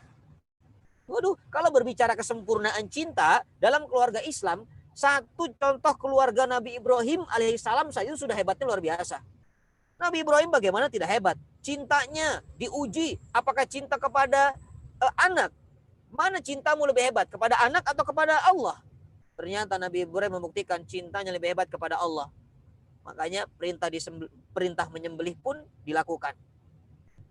Bukan hanya itu, ketika diperintahkan hijrah dari Palestina ke Mesir, ke Mekah, dari Palestina ke Mekah, meninggalkan Hajar, meninggalkan Ismail alaihissalam. Apakah Nabi Ibrahim berkeluh kesah? Tidak. Nabi Ibrahim berangkat, bismillah, berangkat. Ternyata Allah mengujinya. Mana lebih besar cintamu ya Ibrahim? Kepada Hajar, kepada Ismail, atau kepada aku? Maka Ibrahim berhasil menjawab pertanyaan Allah dengan membuktikan cintanya kepada Allah lebih besar. Inilah orang beriman. asyaddu hubban lillah. Maka tidak heran keluarga Nabi Ibrahim semuanya keturunannya Ibnul Karim. Anak-anaknya menjadi anak yang soleh, bahkan semuanya nabi. Karena apa? Karena dia cinta kepada Allah di atas segala-galanya. Ya, itu dikatakan apa? Poin yang kelima, yang terakhir sekarang. Apa buah dari al-khullah? Ketika sempurna cinta ini, ya, dalam keluarga, maka keluarga ini akan fokus bagaimana keluarga ini mendapatkan kenikmatan yang abadi. Jadi yang dicari itu bidikannya itu akhirat. Pokoknya apapun yang dilakukan, bidikannya tuh utamanya adalah akhirat. Dia melakukan sesuatu, ini manfaat nggak buat akhirat? Ini nggak ada manfaatnya buat akhirat, nggak, saya nggak mau lakukan. Ini kira-kira kalau saya ini membangun masjid, apa manfaatnya buat akhirat saya? Apa manfaatnya buat keluarga saya nanti? Nah, ini orang-orang yang dikatakan apa? Fokusnya ini sudah berubah. Jadi karena cintanya kepada Allah sudah mencapai level yang tertinggi, maka dia akan mencari apapun yang dilakukan, bidikannya adalah langsung kepada akhirat Allah. Ya, itulah buah dari cinta atau kesempurnaan cinta kita ya kepada Allah Subhanahu Wa Taala. Pastinya ini akan bisa diterapkan kepada keluarga Islam. Ya, maka mudah-mudahan dengan beberapa poin yang disampaikan kesempatan siang hari ini bisa bermanfaat. Ya, jazakumullah khair ala husni istima'ikunna. Kita lanjutkan dengan tanya jawab. Mungkin ada beberapa poin yang ditanyakan. Syukran lakum. Assalamualaikum warahmatullahi wabarakatuh. Waalaikumsalam warahmatullahi wabarakatuh. Terima kasih banyak Ustadz. Masya Allah, memang kita harus Allah dulu, Allah lagi, Allah terus gitu ya. Oke, kita bacain pertanyaan ya Ustadz. Ini ada beberapa yang sudah masuk. Tadi dari atas sudah ada. Oke. Ini aku bacain satu persatu dulu ya Ustadz supaya bisa dijelaskan langsung. Oke. Assalamualaikum Ustadz. Saat ini banyak fenomena perselingkuhan. Bagaimana caranya istri yang bisa selalu berpositif thinking kepada suami? Gitu Ustadz. Mungkin udah insecure ya kita ya dengan banyaknya berita dan ya segala macam, apalagi sosial media kan semakin ini ya, informasinya ada di mana-mana gitu. Gimana Ustadz? Silakan. Baik, bismillah. Untuk masalah yang terjadi, fenomena yang banyak sekali, ada perselingkuhan, ada kekerasan, ini pasti dasarnya adalah perbaiki ketakwaan kita kepada Allah. Jadi kalau seorang suami takwanya baik, istri takwanya baik, ini tidak akan terjadi. Ya, karena apa? Karena dia tidak sadar bahwa surah Ar-Rum 21 mengatakan wa min ayatihi an khalaqalakum min anfusikum azwajan litaskunu ilaiha. Dia tidak menyadari bahwa yang hidup bersamanya, yang tinggal satu atap bersamanya, yang tidur bareng bersamanya, itu adalah tanda kebesaran Allah. Jadi kalau dia tahu itu tanda kebesaran Allah dari ayat kauniyah, rasa-rasanya dia tidak akan mungkin tega untuk menyakiti pasangannya. Dengan Quran saja, kita kalau Quran jatuh, kita ambil, kita cium. Bahkan kita simpan Quran di tempat yang tinggi. Kita muliakan. Masa kepada pasangan, kepada manusia ciptaan Allah yang punya hati dan perasaan, kita tidak jaga. Maka kalau dari sisi ruhnya, perbaiki takwanya dulu. Ya, datangnya kemana? Ke kajian atau ke para asatid, para ulama untuk mengecas keimanan ketakwaan. Yaitu dari sisi ruhnya. Nah, kemudian yang kedua, kalau melihat dari sisi apa dikatakan hak ataupun kewajiban pasangan, tolong introspeksi diri ya, dari internal kita ini, keluarganya, introspeksi diri. Kira-kira saya ini sudah menjadi suami yang baik nggak ya buat istri saya? Kok istri saya itu bandel ya dibilangin? Nah, kira-kira saya sudah menjadi istri yang sesuai nggak nih dengan keinginan suami? Kenapa dia bisa selingkuh tuh? Kenapa? Nah, itu adalah cara untuk mengurai daripada kekusutan dalam rumah tangga. Jadi jangan saling menyalahkan, tapi saling merasa salah. Ya, jadi beda ya. Kalau saling menyalahkan itu nanti sulit dipertemukannya. Tapi kalau saling merasa salah, ini akan mudah cari solusinya. Jadi introspeksi dulu. Kenapa ya kok ayah kok lebih suka makan di warteg ya daripada di rumah. Oh, mungkin saya jarang masak, atau mungkin masakan saya kurang dari hati. Ya, itu boleh jadi bahan introspeksi. Kemudian apa mungkin saya ini terlalu cuek ya sama suami ya. Ada yang memperhatikan suami sehingga suami selingkuh. Naudzubillah. Ya, ini kalau berbicara dari internal diri kita. Ya, tadi ruh lebih dalam, takwanya pasti harus diperbaikinya. Kemudian dari secara fisik kita ya, secara keseharian kita, hak dan kewajiban tolong dipenuhi. Nah, kalau itu sudah dipenuhi ternyata masih juga selingkuh terjadi, maka qadarullah masya'a fa'al ya.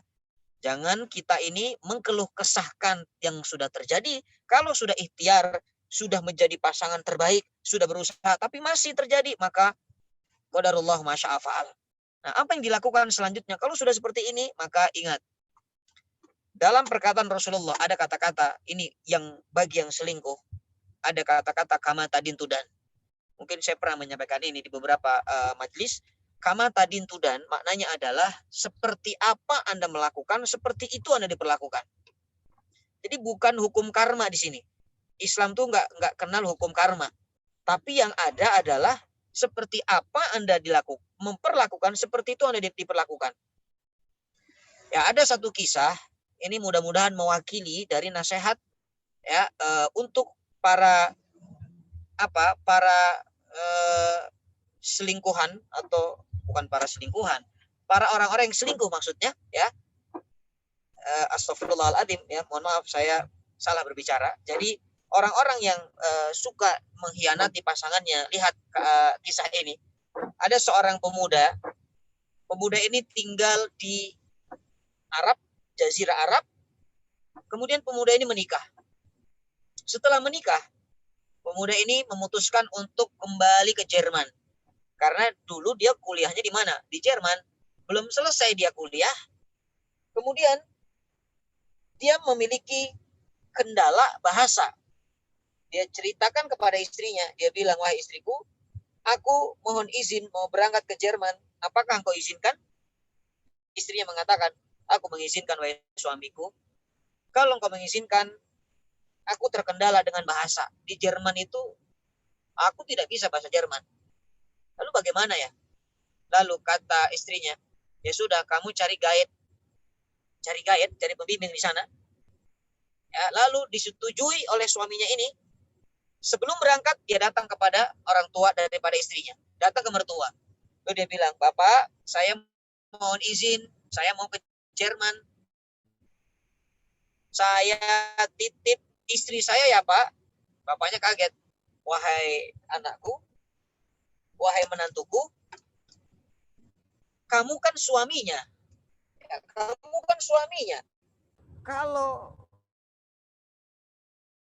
kamu ingin pergi meninggal, harus menjaganya, bukan Bapak. Kemudian suami laki-laki ini, Bapak di rumah, bagaimana mungkin saya bisa menjaga istri saya sementara saya di Jerman? Lalu kata bapaknya, pokoknya yang jaga kokoh. Sambil dia berpikir, saya nggak paham nih maksud daripada bapak. Tapi ya sudah, dia berangkat, ditinggalkan istrinya. Sampai di Jerman, dia jumpa dengan seorang wanita, guide-nya wanita. Apa yang terjadi? Satu hari dia berangkat. Satu hari berangkat, ketemu di mana? Di kampus. Ya, berjalan 1 minggu, ketemu di kampus. Sampai akhirnya berjalan beberapa bulan, bukan lagi jumpa di kampus, tapi sudah satu mobil dengan guide ini. Satu mobil dia bareng. Jalan, sampai berjalan 2 tahun. Akhirnya bukan hanya satu mobil, tapi satu rumah. Bahkan satu kamar tidur, tapi tidak zina. Nah, ini kisahnya. Satu kamar, tapi tidak zina. Lalu 2 tahun, dia kembali ke kampungnya, ke rumahnya, ke Arab. Begitu dia sampai di sana, bapaknya memanggilnya. Dia bilang, nak, sini nak, bapak mau bicara. Iya pak, ada apa pak? Nak, kamu jujur, di Jerman itu kamu punya teman perempuan ya? Kamu juga satu mobil ya? Kamu bahkan satu kamar ya? Kamu tidur bareng ya? kaget ini suami, dia bilang, Bapak tahu dari mana?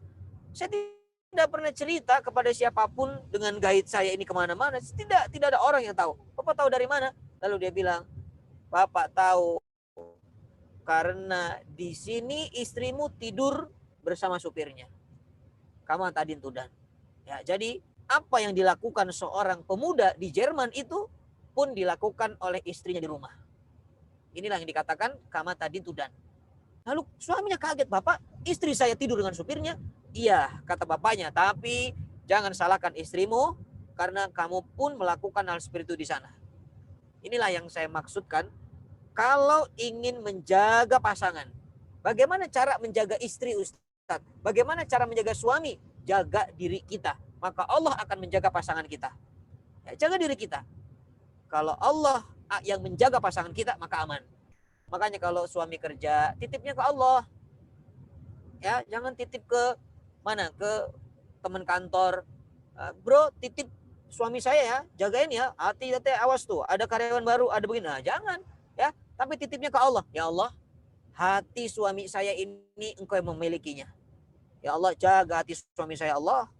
Kemudian istri iringi dengan apa? Dengan zikirnya, dengan doanya, dengan baktinya kepada suami.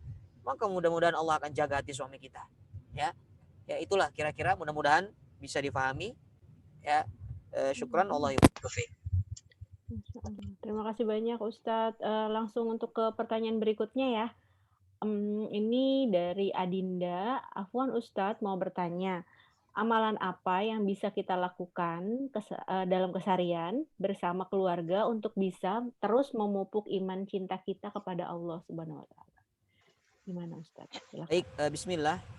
Amalan yang paling baik untuk menjaga iman pastinya adalah iman itu naik dengan ketaatan kepada Allah.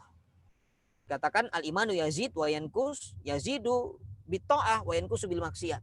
Iman itu naik dengan ketaatan, turun dengan maksiat. Maka segala macam ketaatan hakikatnya itu untuk menjaga iman.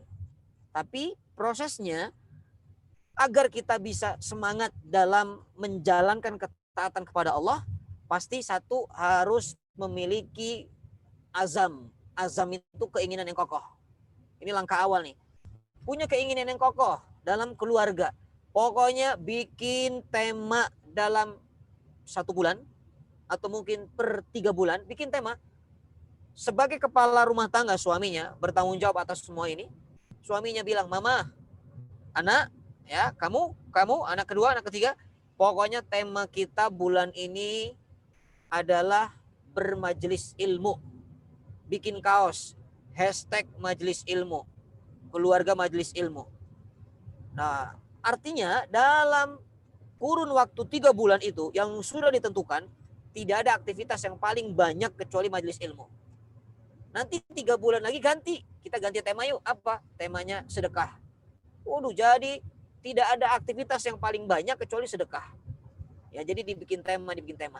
Ya, itu salah satu menumbuhkan azam, keinginan yang kokoh. Kalau sudah berjalan 1 tahun, insya Allah akan istiqamah. Nah, itu yang pertama. Kalau azamnya sudah benar, maka yang kedua harus ada yang namanya apa? Lingkungan yang mendukung. Jadi untuk menjaga iman itu kalau lingkungannya lingkungan maksiat akan sulit teman-teman. Pasti akan sulit. Makanya kenapa Rasulullah diperintahkan hijrah ke Madinah? Karena di Mekah itu sudah tidak mungkin untuk mengkokohkan keimanan. Semua orang sudah sulit didakwahi Rasulullah. Sudah dikatakan dakwah dengan berbagai macam cara, kelembutan, dengan cara yang namanya apa? Kekerasan, terang-terangan, sembunyi-sembunyi. Tapi semua tidak juga beriman, maka Allah perintahkan pindah kemana? Ke Madinah. Ya, jadi kalau dalam keluarga itu ada yang namanya apa? Fastabiqul khairat, dalam kata-kata Quran, lomba-lomba dalam kebaikan. Ini merupakan satu motivasi yang baik. Seorang anak pertama dengan anak kedua dikasih motivasi oleh orang tuanya. Nah, kalau puasa kamu tahun ini full, tidak ada bolongnya, Mama kasih hadiah. Pokoknya kamu jagoan Mama, kamu jagoan Papa ya, kita akan lomba. Pokoknya kamu coachnya Mama, kamu coachnya Papa. nanti siapa yang paling baik di antara kalian berdua. Wah, itu namanya lomba. Jadi boleh. Memang hidup ini perlombaan. Hidup ini perlombaan. Makanya Allah selalu mengatakan, wasabikum bil khairat, siapa yang lebih dulu berbuat baik. Fastabiqul khairat, berlomba-lomba dalam kebaikan. Wasari'u ila maghfiratin min rabbikum, dan bersegeralah menuju ampunan Allah. Jadi semuanya itu adalah harus ada lingkungan yang mendukung. Salah satunya kalau dalam konteks keluarga, dalam lingkup keluarga, karena ini kecil, maka bisa dengan perlombaan. Ya nggak ada masalah. Ya nanti kalaupun seandainya apa, menjalani amal soleh semangat karena perlombaan itu, karena hadiah, itu adalah proses awal untuk melahirkan istiqomah. Gak apa-apa, pakai reward dulu boleh, silahkan. Ya, kita kadang-kadang kalau mau semangat semangat tahajudnya, ya kita cari dulu mana nih masjid yang setelah tahajud qiyamul lail ada nasi buat sahur, mana nih yang lauknya enak, mana nih, cari, nggak ada masalah.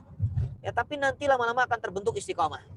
Ya, kajian mana nih? Kajian memupuk ilmu, ada ini nggak? Bagi-bagi door prize nih? Wah, ada, ikut nggak? Nggak apa-apa. Itu untuk meningkatkan istiqomah. Ya, jadi lingkungan. Ya, satu tadi apa? Azam, ada keinginan yang kokoh. Yang kedua, tolong dibentuk lingkungan yang semuanya lingkungan-lingkungan yang menjaga keimanan. Kemudian yang ketiga, langkahnya adalah apa? Jangan pernah lepas dari dikatakan nasihat, ya, saling menasehati. Wa tawasobil haq wa tawasobil sabr. Karena manusia itu walaupun sudah istiqomah, sudah takwa, dia berpotensi salah. Karena kita bukan malaikat, nggak mungkin ada orang sekalipun dia ini seorang ustadz, seorang guru, tapi tetap butuh nasihat. Ya, butuh nasihat karena masih memiliki sifat manusianya ada. Kalau sudah manusia, tidak lepas dari kata-kata kullu bani Adam khata'. Setiap anak Adam itu punya salah. Jadi jangan marah kalau ada orang yang sudah kita jadikan ketua mungkin dalam bahasa ininya, ya, satu rumah, kamu pemimpin ya, ayah sebagai pemimpin ya, tiba-tiba ayahnya ini lalai, lupa kesiangan subuhnya atau apa. Jangan dimarahi ayahnya, jangan dimarahi ketuanya, jangan dimarahi, jangan disalahkan gurunya. Kenapa? Karena mereka juga manusia. Ya, tapi nasihatilah dengan penuh mahabbah, penuh kecintaan. Maka ini akan membuat suasana keluarga ini akan semakin indah. Ya, jadi ulangi lagi, satu, azam, kekuatan atau keinginan yang kokoh untuk terus beramal soleh. Kemudian yang kedua, bentuk lingkungan yang mendekatkan diri kepada Allah Subhanahu Wa Taala dengan berbagai macam perlombaan. Yang ketiga, jangan tinggalkan nasihat, saling menasehati. Ya, karena orang-orang yang beriman itu identiknya adalah watawasobil haqqi watawasobis sabar. Ya, itulah kira-kira, mudah-mudahan ya bisa bermanfaat. Oh, satu lagi, mohon maaf. Setelah mendapatkan ilmu, ya misalnya seandainya dari manapun dapat ilmu, habis ngaji, baca buku langsung amalkan. Ya, itu adalah salah satu yang bisa menjaga manisnya keimanan kita kepada Allah. Ya, syukran, Allah ibariku fiik. Baik, terima kasih Ustadz. Selanjutnya pertanyaan dari Ika, jikalau dalam pasangan terus dijodohkan, kemudian rasa alaqoh dan iradahnya tadi yang dijelaskan Ustadz itu tidak setinggi rasa ketika pasangan itu dapat sendiri. Oh, maksudnya karena dijodohkan gitu ya, nggak serta-merta karena natural gitu ya. Bagaimana cara memupuknya Ustadz? Silakan. Baik, bismillah. Ketika dasar pernikahan kita didasari dari poin agama, ya, dari poin agama, karena ada kecantikan nasab, kecantikan harta nasab, ada agama. Kalau poinnya agama yang dicari, insya Allah Allah akan tumbuhkan rasa cinta. Kalau agama itu karena cintanya karena Allah, ya, cintanya karena Allah.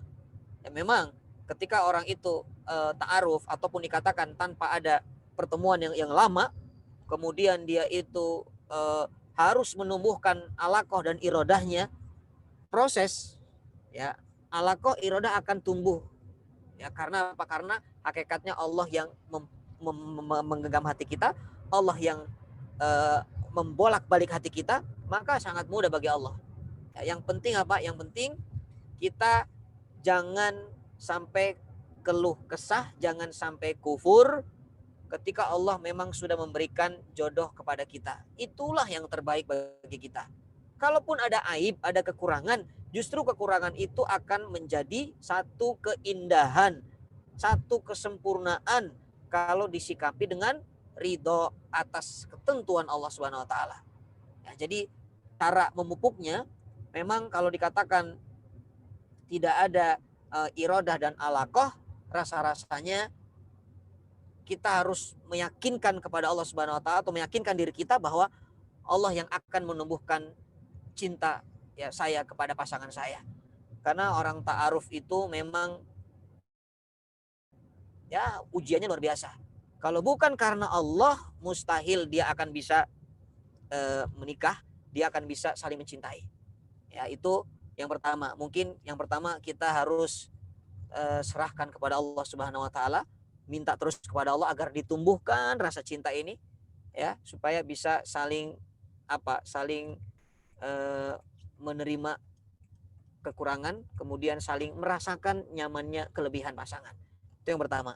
Nah, kemudian yang kedua, ketika mungkin ingin menumbuhkan rasa cinta ataupun rasa alaqah ataupun iradah tadi, coba dilihat pasangan itu dari kelebihan. Ya, lihat dari kelebihannya. Pasti dong manusia punya kelebihan. Nggak mungkin manusia itu nggak ada kelebihan. Ya, kita mungkin menikah karena ada apa?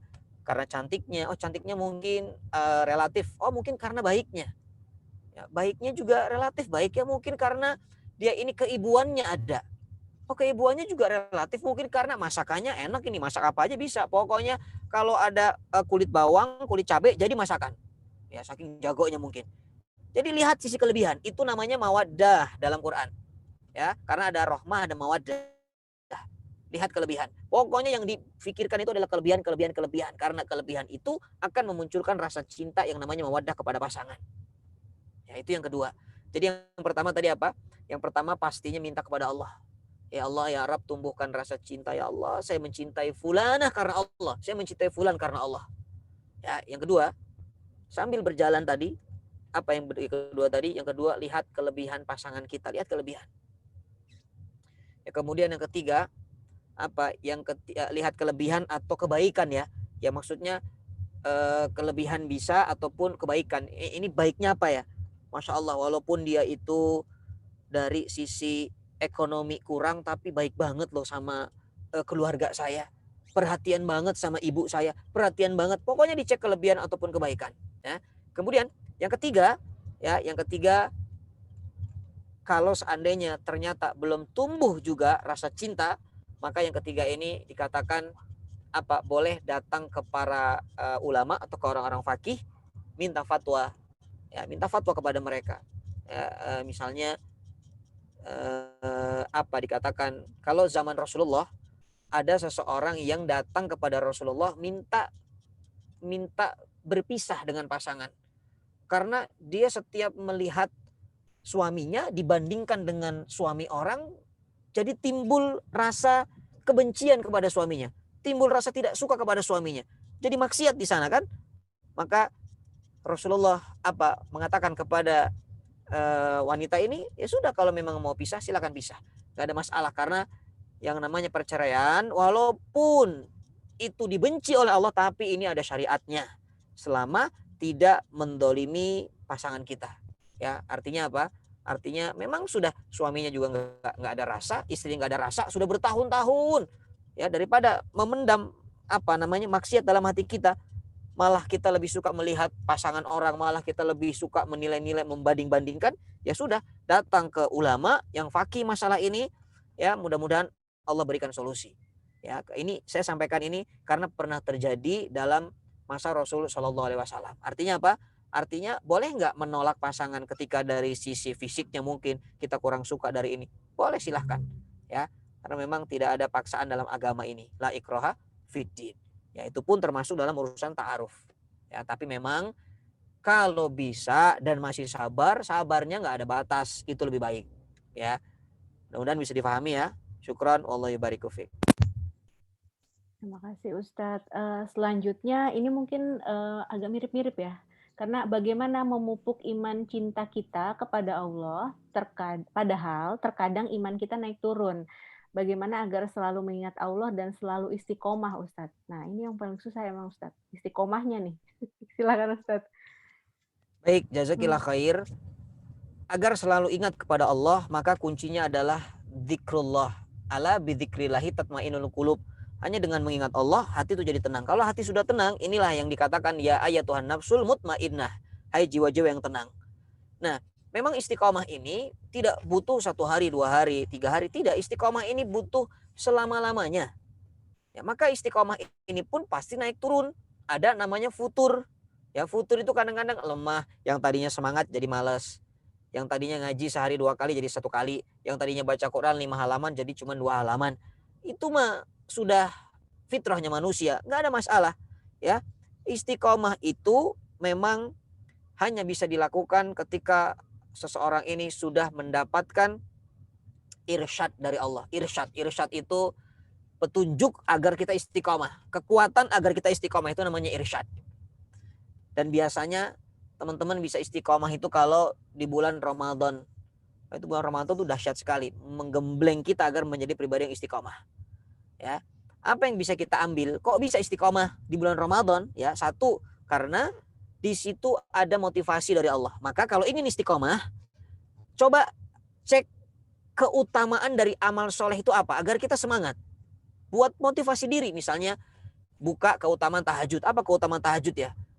Buka lagi keutamaan sholat duha, buka lagi keutamaan majlis taklim, buka lagi keutamaan baca Quran. Itu semua dibaca di kitabnya para ulama atau tanya kepada para guru, maka akan menjadi imun kita. Motivasi, ya. Kalau dimotivasi biasanya itu naik lagi iman. Ya, motivasi, cari sebanyak-banyaknya referensi tentang keutamaan amal soleh agar kita tidak meninggalkan amal soleh itu. Orang mau minum vitamin kalau dia tahu apa sih fungsi vitamin ini.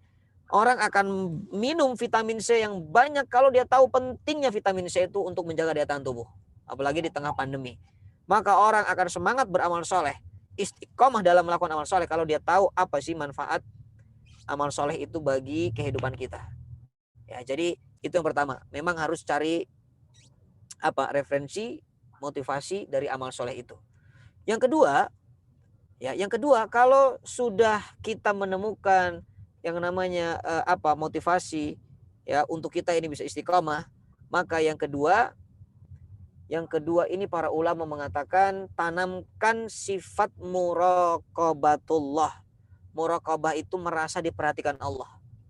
Jadi selalu kalau dilihat Allah terus, kira-kira nggak usah jauh-jauh. Contoh begini, kalau kita kerja di satu perusahaan, kita kerja pas meja kita itu di depan mejanya pemilik perusahaan, di depan direktur utamanya.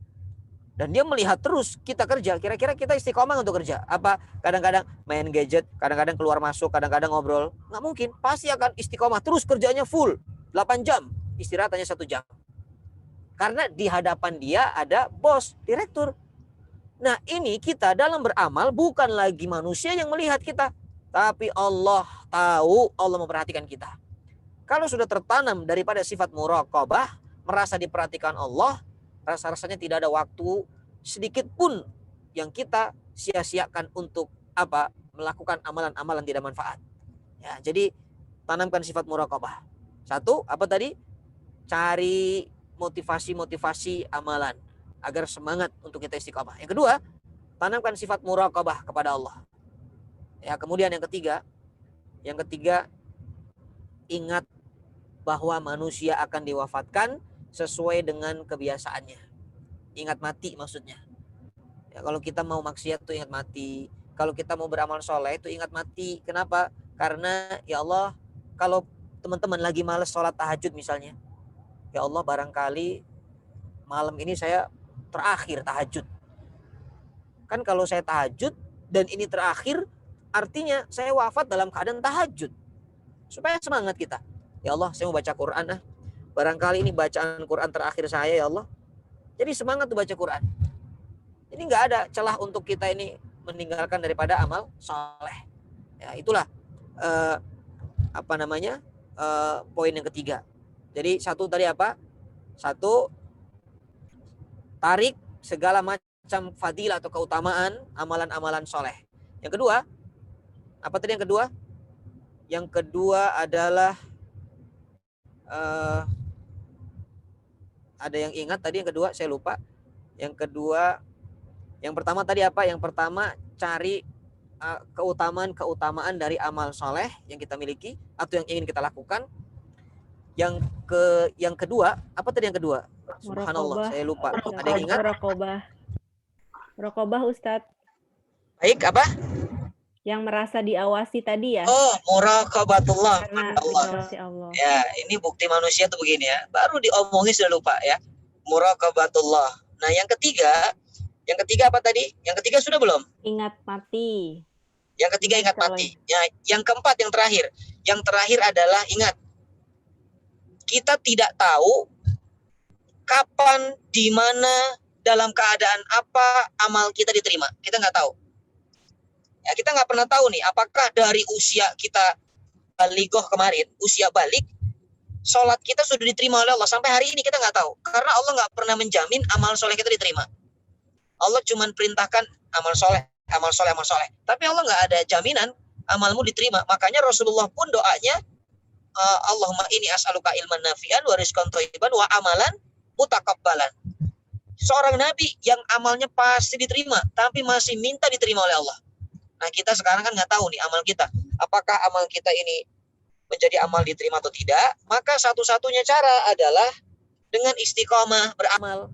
Bisa jadi kajian kita yang sudah bertahun-tahun kita ikuti, justru hari ini, kajian sekarang ini yang Allah terima. Ya, makanya yang istiqomah beruntung. Yang tidak istiqomah ya rugi. Kenapa?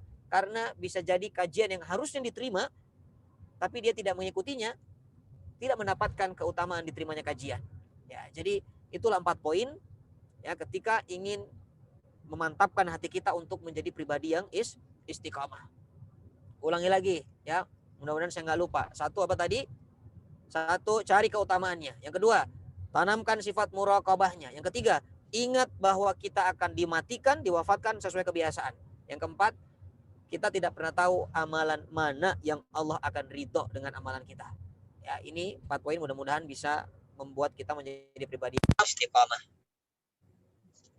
Masya Allah, benar. Jadi ibu-ibu kalau misalnya mau marah-marah sama suami, ingat ya ibu-ibu, belum tentu umur kita panjang. Ditahan-tahan marahnya. Bisa jadi pas marah itu marah terakhir ya. Iya. Nah, ini karena masih ada beberapa, Ustadz, mungkin kita pilih satu saja untuk menutup ya Ustadz, karena dikit lagi sudah mau masuk zuhur. Oke, ini satu pertanyaan terakhir itu dari Vita Jafar. Bismillah, jazakallah khairan atas ilmunya Ustadz. Izin bertanya Ustadz, bagaimanakah kuncinya untuk adanya rasa takut kepada Allah dalam cinta kita? Dan bagaimana membedakan dengan bisikan setan? Jadi bedainnya gimana nih rasa takut tersebut, apakah dari Allah atau jangan-jangan dibisikin setan gitu ya? Terima kasih sebelumnya Ustadz. Wassalamualaikum warahmatullahi wabarakatuh. Silakan Ustadz. Waalaikumsalam warahmatullahi wabarakatuh. Ya, rasa takut kepada Allah dan bisikan setan ini tidak akan pernah jumpa, nggak akan pernah ketemu. Kenapa? Karena yang namanya bisikan setan pasti la ammaratum bisu. Yang namanya setan, dia kerjasama dengan hawa nafsu. Itu setan tuh. Ya, jadi hawa nafsu itu arahnya kemana? Ke maksiat. Selalu maksiat. Males sholat. Kemudian dia hobinya ngomongin orang. Kemudian selalu melalaikan kebaikan. Menunda-nunda amal soleh. Menunda taubat. Itu adalah semuanya strateginya iblis yang terkadang berkomunikasi dengan hawa nafsu. Karena apa? Hawa nafsu yang paling dekat dengan manusia. Makanya dikatakan apa? Inna nafsa la ammaratum bisu. Jadi nafsu itu mengarahkan kepada keburukan. Nah, sementara kalau itu dari Allah, ya kalau dari Allah, Allah tidak mungkin menyesatkan hambanya. Allah tuh maha baik. Allah maha baik. Makanya fujur takwa itu sudah jelas beda ketika seseorang itu memiliki rasa takut maksiat, memiliki rasa takut untuk mendolimi orang, memiliki rasa takut untuk mendolimi istrinya, memiliki rasa takut untuk tidak taat kepada suaminya, maka itu bagian dari takwa dan itu dari Allah. karena segala rasa takut yang timbul karena Allah, maka hasilnya pasti ketaatan. Ulangi lagi nih. Ya, segala rasa takut yang muncul karena Allah timbulnya ketaatan. Tapi segala rasa takut yang bukan dari dasar karena Allah, pasti ujung-ujungnya adalah kemaksiatan. Bisa difahami nggak? Contoh, takut kalau seandainya anaknya tidak lulus di perguruan tinggi yang ternama. Contoh, ikut ujian, tapi takut nggak lulus. Akhirnya apa? Dia nyogok, bahkan dia melakukan apapun, datang ke universitasnya, dengan harapan, pokoknya bagaimanapun caranya saya bayar berapapun, Bapak, yang penting anak saya masuk sini, lulus di sini. Nah, dia takutnya bukan karena Allah, tapi takut kalau anaknya nggak masuk ke universitas itu. Maka takut seperti ini, itu takut yang sumbernya hawa nafsu. Dia dengan hawa nafsu kan ingin menguasai bagaimana agar bisa masuk anaknya. Begitupun ketika seorang pejabat, bagaimana caranya agar saya ini mendapat jabatan saya. Nah, ini juga termasuk dengan cara membayar sana, bayar sini, kasih uang subuh itu ya, bukan kuliah subuh, ya uang subuh. Nah, ini juga bagian daripada takut bukan karena Allah. Ya, maka lihat perbedaannya jelas. Kalau takut karena Allah, takutnya disandarkan kepada Allah, pasti hasilnya ketaatan. Tapi kalau takutnya sumbernya hawa nafsu, hasilnya pasti kemaksiatan. Ya, itu jelas. Jadi nggak ada orang takut kepada Allah tapi dia zina. Ya Allah, saya takut ya Allah. Zina yuk, nggak mungkin. Ya, kalau takut tobat yuk, nah itu benar. Ya, itu bisa dibedakan ya. Mudah-mudahan bisa difahami. Ya, Allahu yubariku fiik. Baik, terima kasih banyak Ustadz. Kita sudah masuk ke penghujung acara ya teman-teman. Terima kasih banyak Ustadz atas tausiahnya hari ini. Mudah-mudahan bisa menjadi amal jariah untuk Ustadz. Mudah-mudahan bisa bermanfaat juga untuk kita semua ya. Bisa diaplikasikan. Jangan lupa tadi Ustadz bilang sudah didengarkan, jadi tolong diaplikasikan gitu ya. Mudah-mudahan kita bisa istiqomah mengaplikasikannya. Amin. Baik, selanjutnya mungkin kita foto bersama dulu ya. Nggak apa-apa ya Ustadz, foto bersama sebentar ya Ustadz. Teman-teman mungkin boleh dinyalakan videonya supaya kelihatan, nanti kita mau screenshot ya untuk foto bareng-bareng pesertanya. Boleh dinyalakan dulu ya sebentar videonya. Oke, Masya Allah, ini ibu-ibu semua ya kebanyakan yang ikut serta. Kita foto ya. Oke. Ya? Bapak-bapaknya ada sih, cuma beberapa. Tapi tetap ada Ustadz. Oke, kita foto ya. Oke Ustadz, foto dulu. 1, 2, 3. Oke, sekali lagi ya. 1, 2, 3. Oke, baik. Terima kasih banyak. Sama. Baiklah, terima kasih banyak ya Ustadz. Mohon maaf kalau ada kekurangan dari kami tim Mumpuk Ilmu. Udah sampai belum ini Ustadz? Lumayan agak banjir nih. Iya, banjir di mana-mana. Bener sih.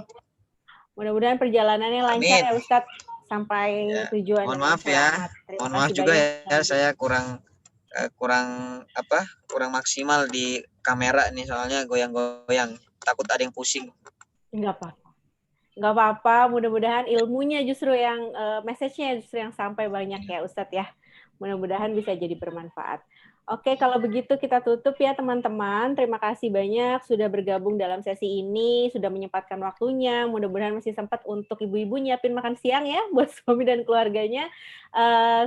Insya Allah nanti kita bisa ketemu lagi di kajian Mumpuk Ilmu berikutnya. Terima kasih, jaga kesehatan semuanya. Mudah-mudahan kita dilindungi Allah dari penyakit, dari bencana juga. Mudah-mudahan semuanya selamat ya. Terima kasih. Makasih banyak Ustadz. Assalamualaikum warahmatullahi wabarakatuh. Waalaikumsalam. Terima kasih. Ya, yang belum terjawab nanti boleh dikirim. Oh iya. Ya, dikirim nanti ya. Ini. Boleh Ustadz. Nanti yang belum terjawab ada 2, nanti kita kirim ya di WhatsApp ya Ustadz ya. Siap. Oke, siap. Makasih banyak Ustadz. Sama-sama. Saya izin live ya. Sudah diingatkan. Iya, terima kasih. Assalamualaikum warahmatullahi Assalamualaikum. wabarakatuh. Subhanakallahumma bihamdika. Asyhadu an la ilaha illa anta nastaghfiruka wa natubu ilaik.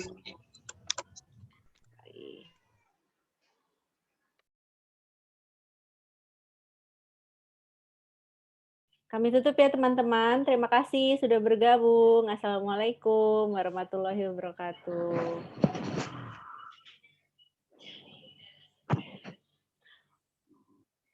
Tikusnya dikit, adanya ketawa tahu. Hai Enai. Siapa? Mana ini? Terus. Tahu di mukanya nggak ada. Halo. Halo.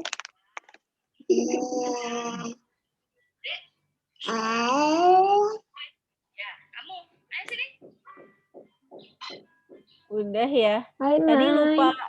Oh, udah semua nih. Tadi lupa ngucapin itu hampers Bu Siti. Bener nggak tuh? Bu Siti kan ada alamatnya di situ. Oh iya ya, kenapa mesti nanya lagi ya, bener juga. Ya udah sih, apa di briefnya buru-buru aja catatan gue, cuman itu kayaknya kalau misalnya segede gini karena ada sponsornya mungkin dan ada Pak Ustadz juga, mesti koordinasi sih gue rasa sebelum acara kita kayak misalnya jam 9 gitu, maksudnya dari awal enggak yang last minute gitu-gitu maksud gue, terus kayak apa runutan acaranya jadi kayak oh iya nih confirm ya kalau Pak Ustadz. Jadi kita bisa mikirin kalau masih di